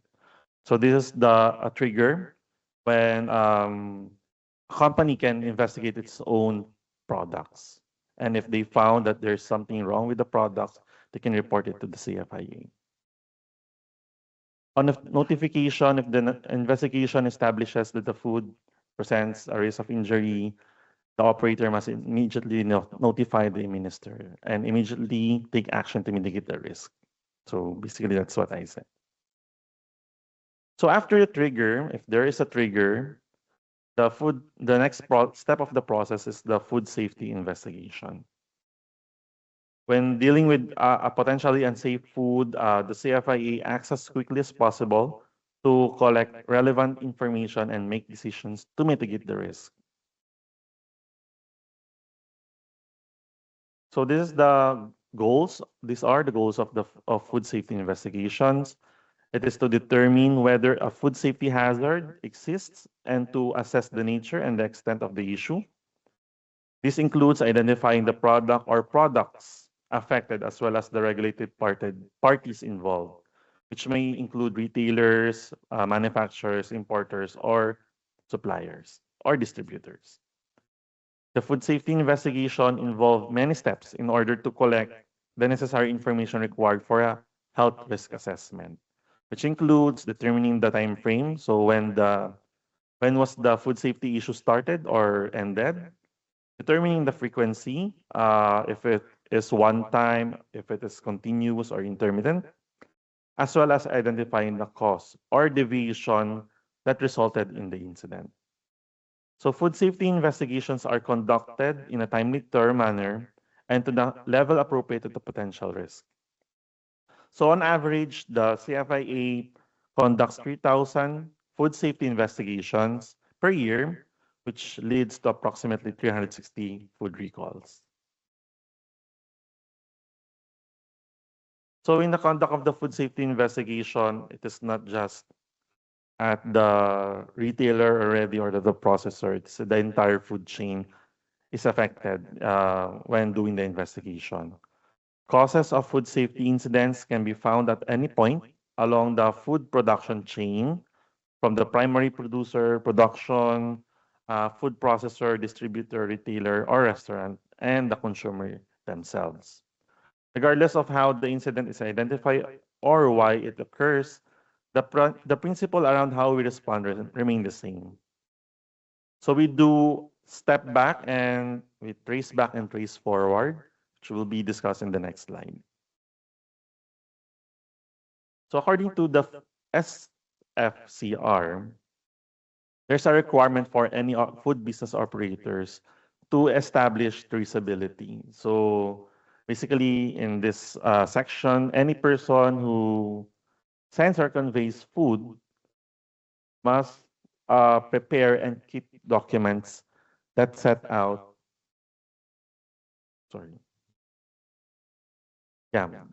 they have to prepare documents for traceability purposes. So it may be the common name of the food, the lot code or identifier of that food, the date of production of that food. If they were provided to another person or operator, there must be a record of that. And if the food that they produce are derived from other foods as well, they must have the document for that. So all traceability documents by an operator must be kept for 2 years after the day on which the food was provided to another person and must be accessible. So when CFIA requests for a document from a food business operator, they must be able to provide it immediately or within 24 hours. So once potentially harmful food is traced back to a production or a processing facility or to an importer, CFIA inspectors may visit the site to gather information. So that's the food safety investigation per se. On-site activities may include understanding the company's process, observing and inspection of practices and procedures, equipments or conditions, and the review of production and distribution records. So basically, you're doing history taking already during this time. CFIA inspectors also reviewed the completeness and accuracy of information provided by the company and collect food samples for laboratory testing and identify any potential corrective actions that the company should take. So CFIA can take samples from the food at that production area. Sampling and testing is an important tool, and it is used to determine if a hazard exists, to identify the specific cause of the food safety issue and to determine the extent of affected product. So documentation such as production records and knowledge of process are used to determine which lot codes of product are of interest for sampling. So it depends on the inspector how they conduct their sampling. There's a sampling protocol to be followed and to what extent or the depth of sampling can be done. So this is just to show you the core information that is required during an inspection. So basically, you need to trace, you have the documents to trace the product forward and back. So part of the investigation as well is to determine the scope of the incident, meaning if any other products are affected. So you'll see the goal is to determine if any other products are affected, and you could use the codes, sizes, brands, other products, other processes or other firms to determine to accomplish this goal. So this is the sampling and testing part. So why it is necessary to conduct sampling and testing during a food safety investigation? So it is actually to determine if hazard exists and its extent. So through sampling and testing, you can determine if the pathogen involved is really in the food. So there will be different types of sampling protocols in different types of food safety investigations. So how is sampling conducted? Samples can be of food products, food contact surfaces, or environmental samples. And the methodology and sample size are selected as part of the sampling plan established for the incident. So this is the guiding principles of an effective food safety investigation. So we have timeliness or the prompt investigation of the food safety issue. We have also the appropriateness. The depth of the food safety investigation is appropriate to the hazard and the likelihood of occurrence. We have consistency, which is procedures are consistent with internal policies, guidelines, and standards of the CFIA. We have thoroughness, or that all affected products or food is identified. We have accuracy. The information collected should be accurate and concise. Partnership is that CFIA should have collaboration with other government agencies and stakeholders. And transparency, disclosure of pertinent information to ensure stakeholders are able to fulfill their responsibilities. So that's the second process. So we go on to the third process, which is third step of the process, which is the health risk assessment. So this is a scientifically based process which determines the likelihood that a specific adverse effect will occur in an individual following exposure to hazardous agent. So again, we have number 1 as a trigger. We have number 2 as the investigation. Number 3 is the assessment based on your investigation. So the determination of the health risk posed by a food is a key component for the CFIA's risk mitigation decisions.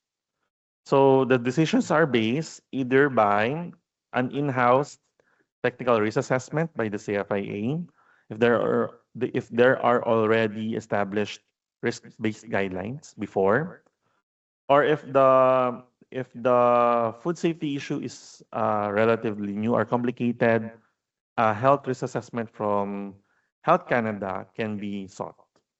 So just to highlight that this is the integrated approach in Canada. We highlighting the One Health approach. So the health side and the food safety side, animal health side, are all integrated and into this food safety investigation protocols.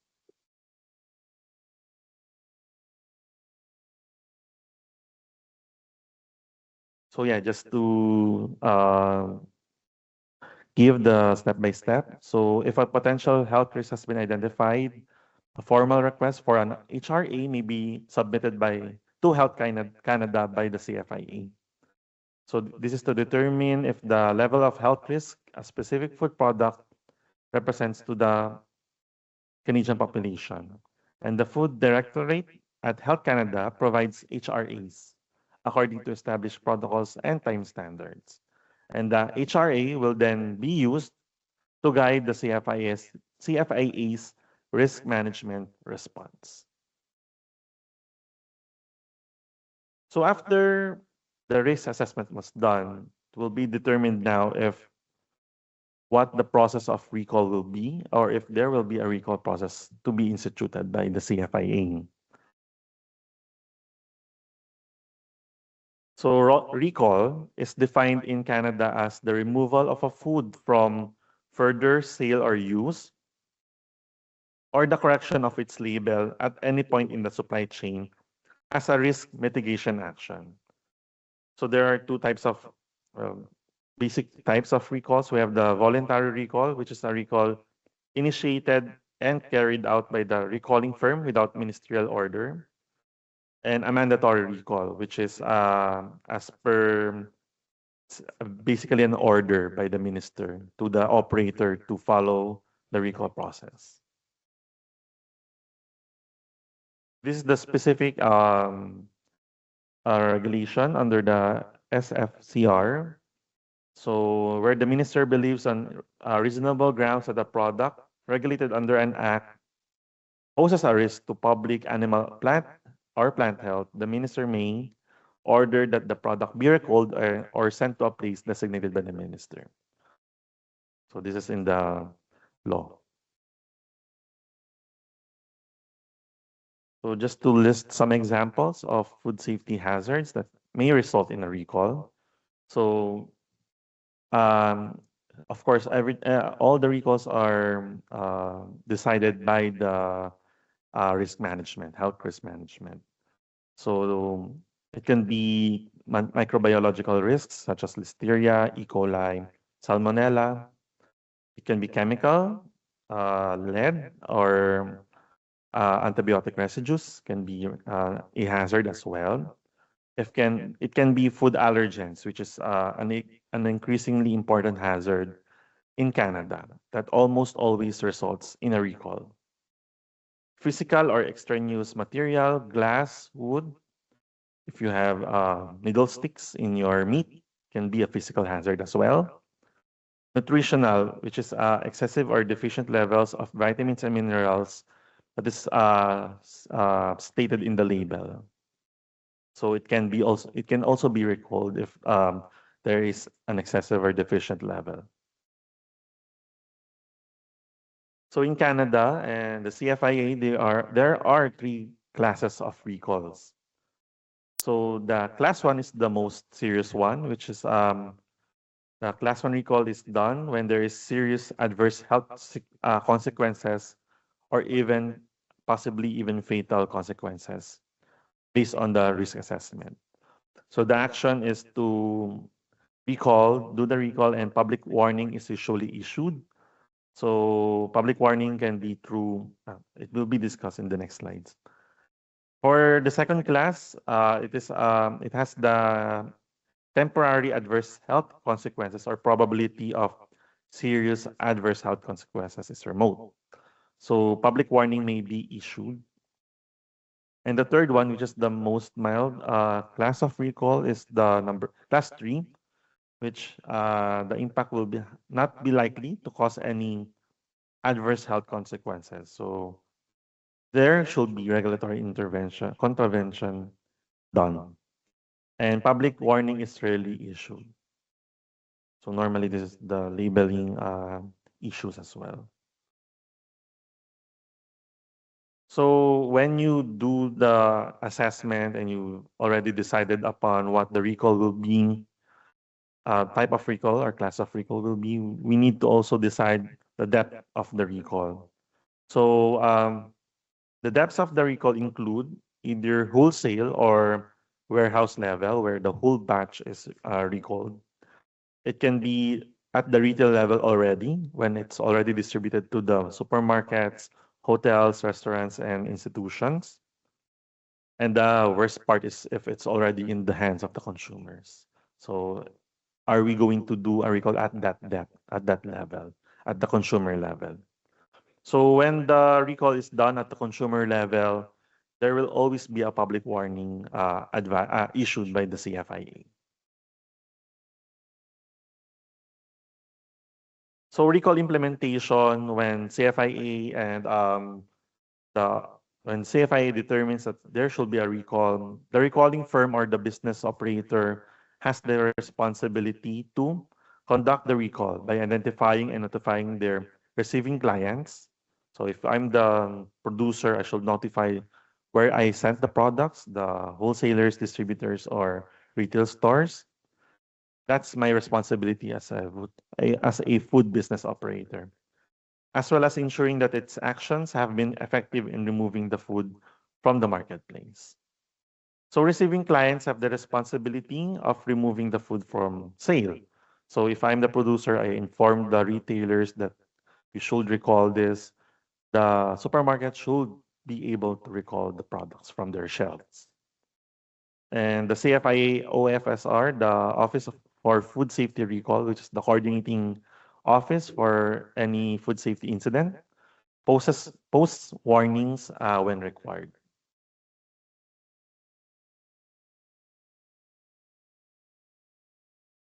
So all the food safety and recall communication are posted in the website, in the recall website of Canada. It's in here. And also, if you check the CFIA social media accounts in Facebook, in Twitter, and in Instagram, all the recalls are also published there. So actually, I just checked the website, their Facebook account just recently, and I can see all the recalls that has been done in Canada for the past few weeks. So there's also an email notification sent to subscribers for all recalls with a public warning and all allergen recalls. So in the website, you can opt in their subscription for any notification for food safety recalls. So you can receive it in your emails as well. So we have the fifth and final step of the process. So first we had the trigger. We have number 2, we have the investigation. Number 3, we have the assessment. And number 4, we have the recall process per se. So the fifth step in the process is the follow-up, where CFIA verifies that the recall has been effective and works with the manufacturer to ensure that the underlying problem is already corrected. And part of the follow-up includes verification of the recall to assess its effectiveness. So basically, CFIA will be checking the recall done by the company if it's effective or not. So the recall effectiveness checks verify that a subset of receiving clients has also received notification about the recall and have taken appropriate action. So, however, if the recall is determined to be ineffective by the CFIA, the CFIA will request the recalling firm to reissue the recall. If the recalling firm is unwilling to remove the food from sale and appropriately dispose of it, the CFIA may seize and detain the food, recommend that a recall order be issued by the minister, issue a public health warning, and work with receiving consignees, such as distributors and retailers. If the food business operator is unresponsive, is unwilling, they may be also subject to certain sanctions by the CFIA. So for the disposition of recalled food, normally they are disposed of, which is not resold in the market. There may be some instances that they may be salvageable, but it's very this does not happen often. The CFIA monitors the recovery, reconciliation, and disposition of recalled product and any affected product in the company's control. So this is part of the follow-up process of the food safety recall.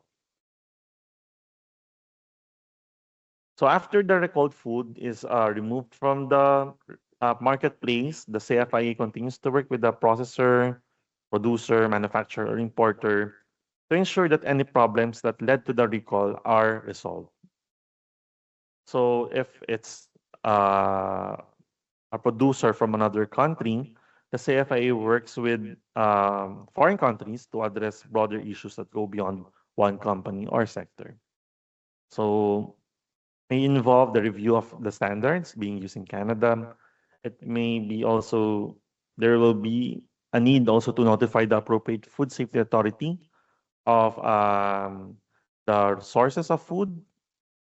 It's either through the InfoSan emergency contact points. It can be direct bilateral communication from CFIA to the competent authority in your country. For example, Thailand. Can be through the embassy as well.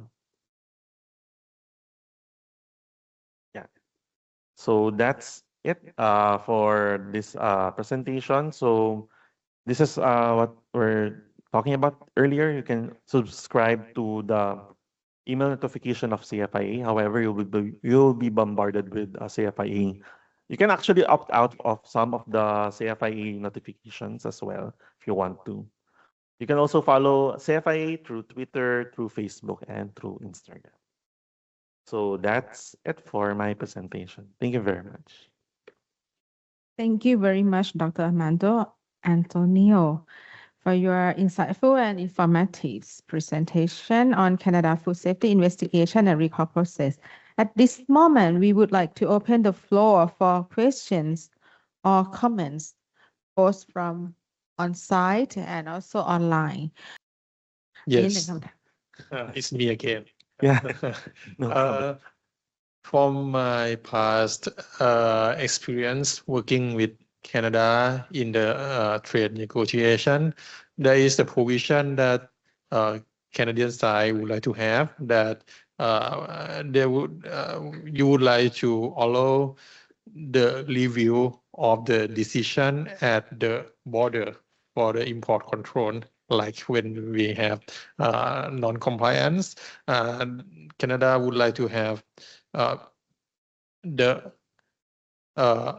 maybe importer or exporter to file a petition to consider the information at the border again.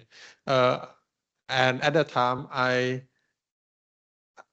reject this idea because for Thailand we cannot do that, and because it's going to cause a big problem at the border because we always busy 24 hours. I don't know, but it's not practical for Thailand. So do you have any information for Canada on the review of the decision at the border? I don't have the information at hand right now. I'll pass it on to Nathan. Hello.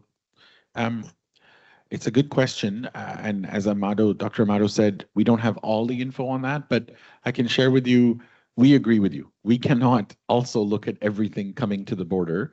The sheer volume of imports would just not allow for that. What we've done in recent years is we've actually worked with our CBSA counterparts, the Canadian Border Services Agency.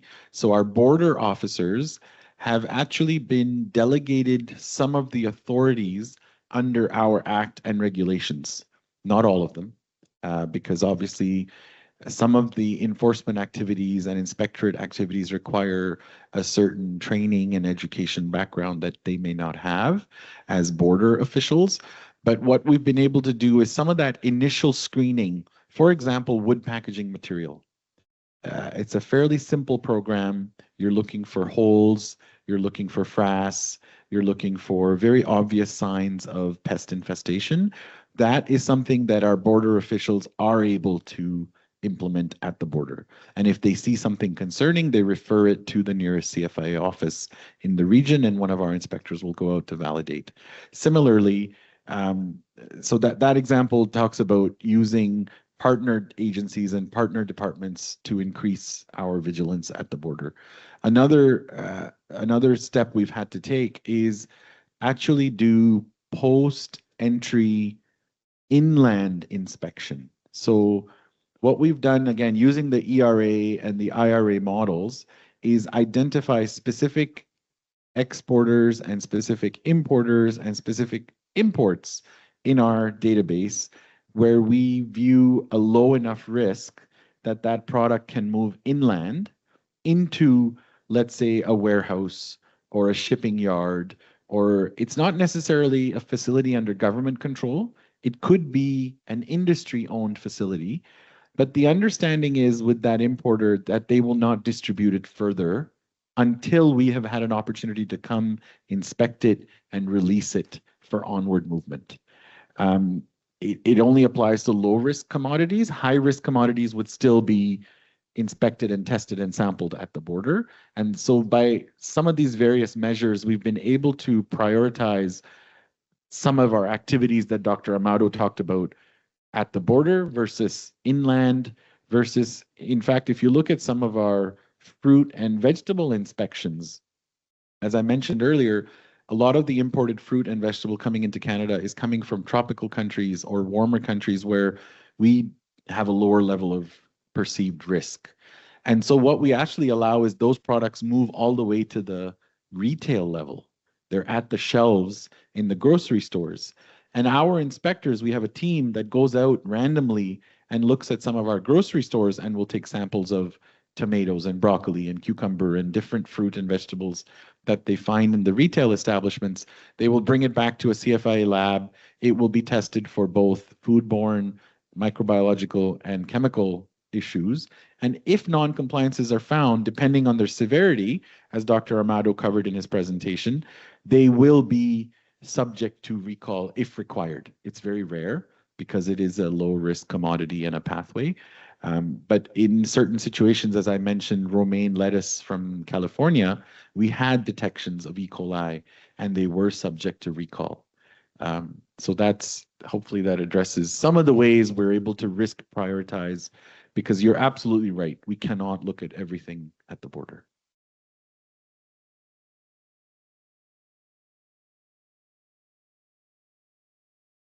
Is there any more question from online? On site? Online, no. On site, yes. So please. So Dr. Antonio, thank you very much for the presentation. It's just a quick question that, so when the agency made a decision to do a recall of the products, and I assume that it's like more important products to Canada. How about the products that we export to other countries, that if you found something in their products being sold in Canada and the agency became aware that those products also being exported to other countries, including to South Asia, for example. So what would be the coordination or collaboration between the agency and foreign counterparts in other countries in terms of recalling those Canadian products? I'll just comment on the general view. For any recalls from a Canadian producer that's been exported, of course, the CFI will be communicating through that government entity or the country of destination through its trade commissioner service. That could be one, or through its embassy. That's the normal protocol, but Nitin, if you have any more to add to that, that's okay, right? Yeah. So the Canada will be communicating any food recall issues to the government counterparts as well. Yeah. And there's also the InfoSan. So under Codex, we have the InfoSan contact point. We can share information with other countries through that official process. Yeah. You must have seen those in your previous role. Yeah, but it's more, I think there's an ARASAF being implemented here in ASEAN and PhilRASAF in the Philippines as well. Yeah. I'm asking that question because based on my previous experience with both AFC and CFIA, and we understood that Canada, we're very responsible for ensuring that safe products to be like not only imported to our country but also exported to other countries. So we proactively take responsibility for that and communicating that in a timely manner to other partners, not waiting until we get questions about it or things like that. But if as soon as we have sufficient evidence about that, or we made a decision in Canada, then we communicate that to other trading partners about that. Yeah. I think it's also in the for transparency and accountability issues as well. Even small changes in the products are already have been communicated by Canada to other countries, even if it's not a food safety or food recall issue.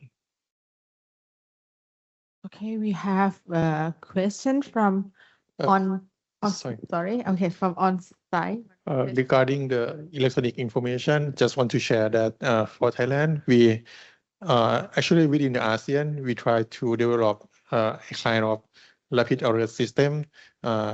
Is mirror from the EU system. This is under developing I mean, in the developing process. So, and it should be more clear within maybe next 2 years, something like that. So you can look forward to see about this system. Actually, we're also supportive of that any move towards that notification system as well. So we have like the question from online. Please, Mr. Pojanasit Kitti Thanasombat ka. You are online. You have a floor. Okay. Thank you very much for giving me another opportunity. And good afternoon, Dr. Antonio. I have a question.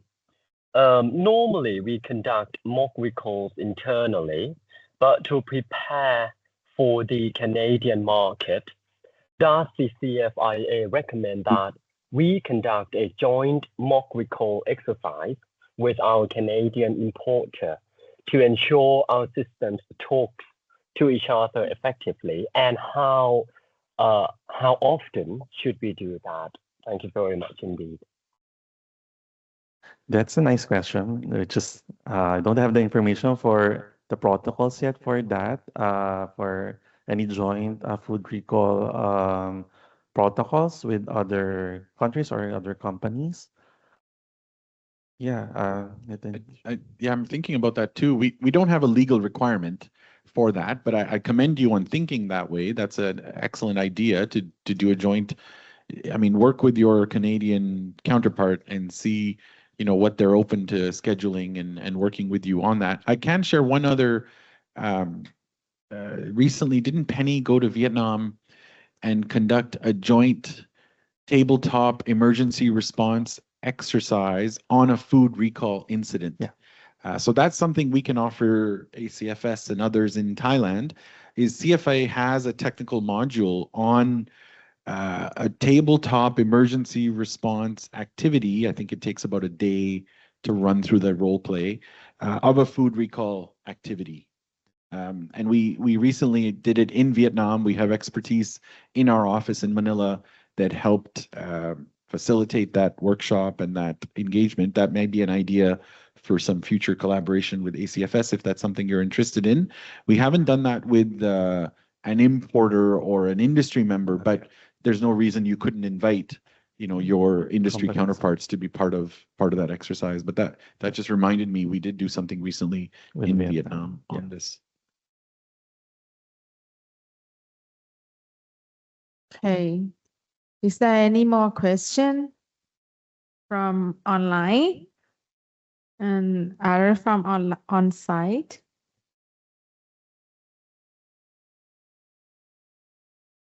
Then I'm gonna be my question.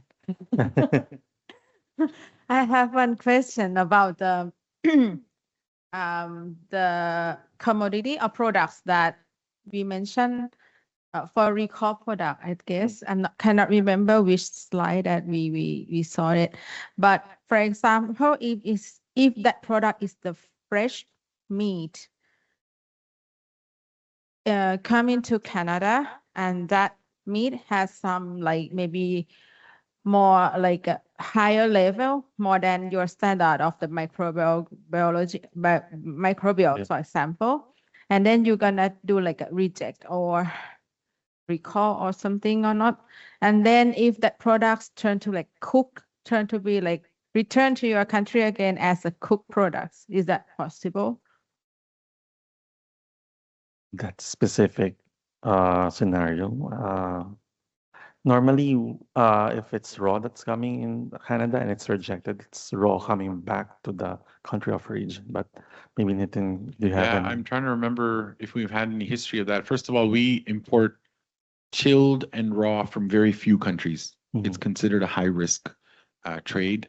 I think US might be one of the only ones we actually do chilled raw import from meat products. Most other meat products coming into Canada has to come either frozen or other risk like cooked, ready to eat, those kind of things. But we can check into that.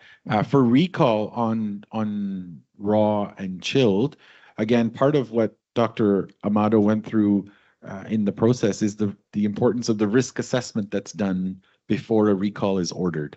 And so if the expectation is that a product's shelf life is less than when an issue was detected, there's a high likelihood that product is no longer on the shelves. And so doing a recall really doesn't make a lot of sense. What we may do at that point is put out a public advisory or through the mailing lists so that the public is aware of a potential issue, if transitory salmonella levels or whatever issue was discovered in that fresh product, as a guidance that, cook it properly, don't eat it raw, dispose of it if you still have it in your fridge, that kind of thing. But if it's a very high risk issue, of course, then yes, we would ask the importer to do a proper recall. Thank you very much. So, is there any question? If no, then thank you very much, Dr. Aman. Thank you. Antonio, thank you. Actually, the person back on the online would like to ask the question that for the composite food containing egg and milk, can it be exported to Canada? That's the question. Thank you. Egg and milk ingredients are considered derived from animal health origin and are deemed slightly higher risk. And so we would need some more details about the product and how it has been processed and combined into a composite product, and whether there was any risk mitigation steps such as heating, cooking, processing in the process. So that's a very specific question that I encourage your exporter to reach out to one of us and share more details about the product, and we'll have to consult with our risk assessment team whether that would require further risk assessments. Most composite products, I'm presuming it's for feed application, are usually low risk. We generally accept, in fact, we import a lot of pet food products. What is the product? What was the product? Sorry. That one is a little bit mistake of like turn on his Oh, mic. okay, So no problem. Sorry. So yes, we'd be happy to get more information about that specific product. But as I was saying, if it is a pet food product, we import quite a bit from Thailand. There should not be any issues really. But animal origin does have a slightly higher risk in our view than non-animal. So we may need more specific information to answer this question. So from the person online, the one who asked the question, if you want to know more, you can just send me more specific detail of the products, and I can forward it to Canadian team. Thank you. ค่ะท่านเมื่อกี้นะคะ ก็รบกวนช่วยส่งอีเมลมาทาง ACFS อีกสักหนึ่งรอบนะคะ กับคำถามที่ฝากไว้ เพราะว่าเป็นข้อมูลที่ค่อนข้าง specific นะคะ ก็รบกวนส่งอีเมลมาถามกันอีกทางหนึ่งด้วยนะคะ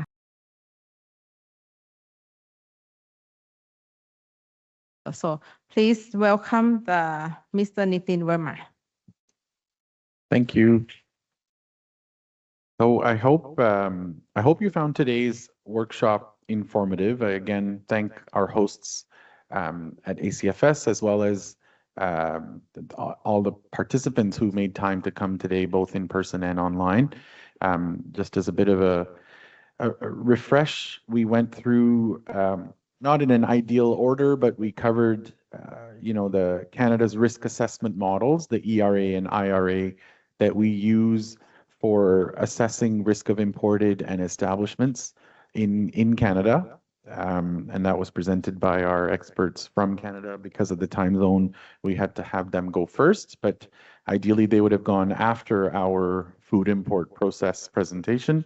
We also covered an overview of the Canadian Food Inspection Agency, which is the department I belong to, which is Canada's regulator, and our new Indo-Pacific Agriculture Office in the region. So I hope you found that useful to understand how Canada really values its relationship with ASEAN countries, including Thailand. And I think the evidence is pretty clear given the recent moves and intent to do a free trade agreement and announcement. Politically, we're very close and we'd like to support each other. We received a very good presentation from Kunsita on the Thai competent authorities systems, and I found that very useful to understand who takes care of what and ACFS's role as the coordinator between those departments. So thank you for that. And then, of course, we had more of a deep dive into a bit of Canada's food import processes and some of the risks that assessments that we do on the way, some of the recent regulatory modernization steps we undertook as the Safe Food for Canadians Act and regulations. And then Dr. Amado gave us a very good presentation on our food safety recall system. So these were all topics that ACFS brought to us as key topics of interest for this workshop. As I mentioned in my opening remarks, this is part of a continuum. The relationship is so important that we don't view this as a one-time effort. We would like to keep coming back to the market and work with you to have a healthy bilateral exchange of information in other topics of interest to you and to ourselves. And on that note, as Kunpirapan mentioned, we did receive a few questions in advance for the various sessions, and I think these were from some of the information shared about the workshop. I can quickly go through them and we invite you to follow up for more detail.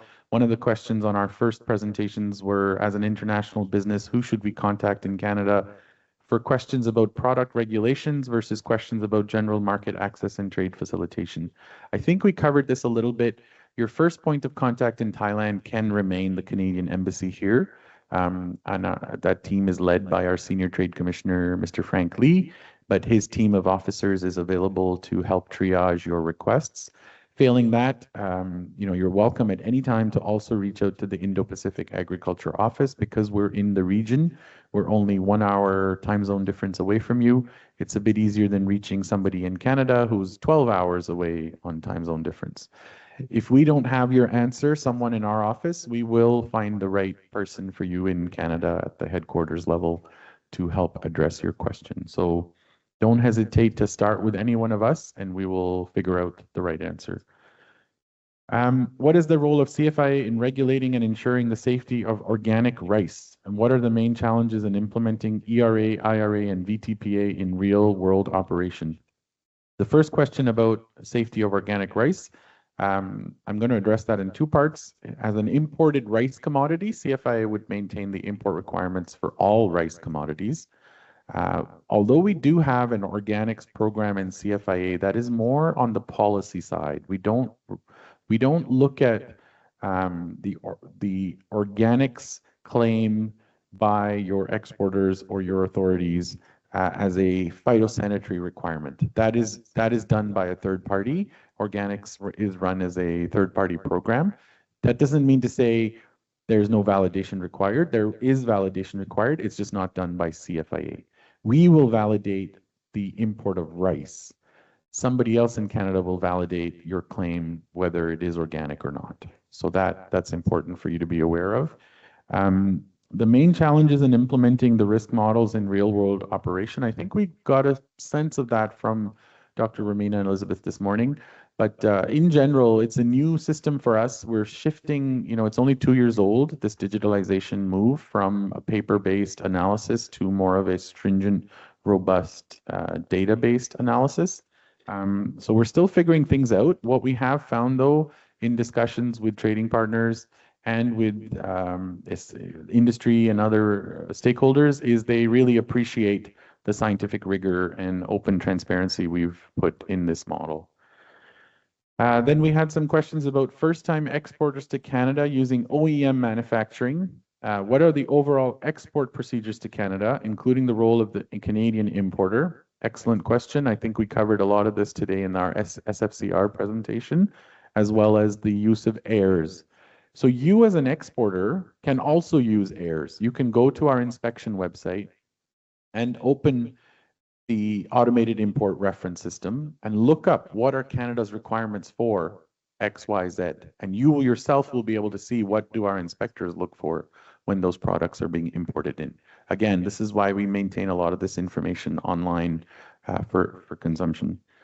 What are the key steps involved in the export process? I think work with your export certification department at ACFS and others to understand what are the Thai requirements for the export. But then if you need to know what Canada's looking for, again, AIRS is a good place to start. If you have specific questions like the one we just got about compound products, composite products with animal health ingredient origin, animal health origin ingredients, that's something you can bring to us, and we're happy to explore that further for you. What documents are required for export to Canada? Same as any other trade environment, a health certificate if there's animal health origin, a phytosanitary certificate if there's plant health origin products, food safety testing, all the requirements that would apply as any international trade. Again, we would need specifics of your export to understand, and AIRS will give you a lot of the starting information here. What are the respective responsibilities of the contracting party, the OEM manufacturer, and the Canadian importer at each stage of the process? This is an excellent question, and I hope you kind of had this in mind when you were looking at some of our flowcharts on the SFCR. There are different mandated responsibilities. So ultimately, Canada can only enforce its laws on Canadian importers or exporters. We cannot enforce our acts and legislations on external parties. And so there is a clear distinction between responsibilities. That being said, as an OEM manufacturer, I'm presuming you're talking about white label production of goods that are then stickered for certain brands. Canada does a lot of that as well. We produce a lot of white label goods that come under different brands, and so we're well aware of how OEM manufacturing works. And it's important to understand, that ultimately the production of the food has to be safe for it to be labeled accordingly for Canadian distribution. What are recall procedures if food labeling does not comply with regulatory requirements? And I hope with Dr. Amato's presentation, you've understood that there's a gradient here. If it's a very serious infraction that can have health implications for Canadian consumers, a recall will be ordered. If it is a minor infraction that can be addressed through stickering, for example, we know because Canada has a bilingual labeling requirement, not every exporter may be familiar with those French terms that are required for our labels. And in that case, the importer can put some of the information on the label as a sticker after the fact, but it is on a case-by-case basis. So do work with us. Some of the resources we have online, we have an industry labeling tool that you can open and actually review your label and see if it is compliant with Canadian requirements and what deficiencies there are, or if you need to address anything. Working with your importer as well is a very good way to ensure your label meets our requirement. And again, failing all this, contact your embassy contact one of us. We're happy to help you find the answer to your question.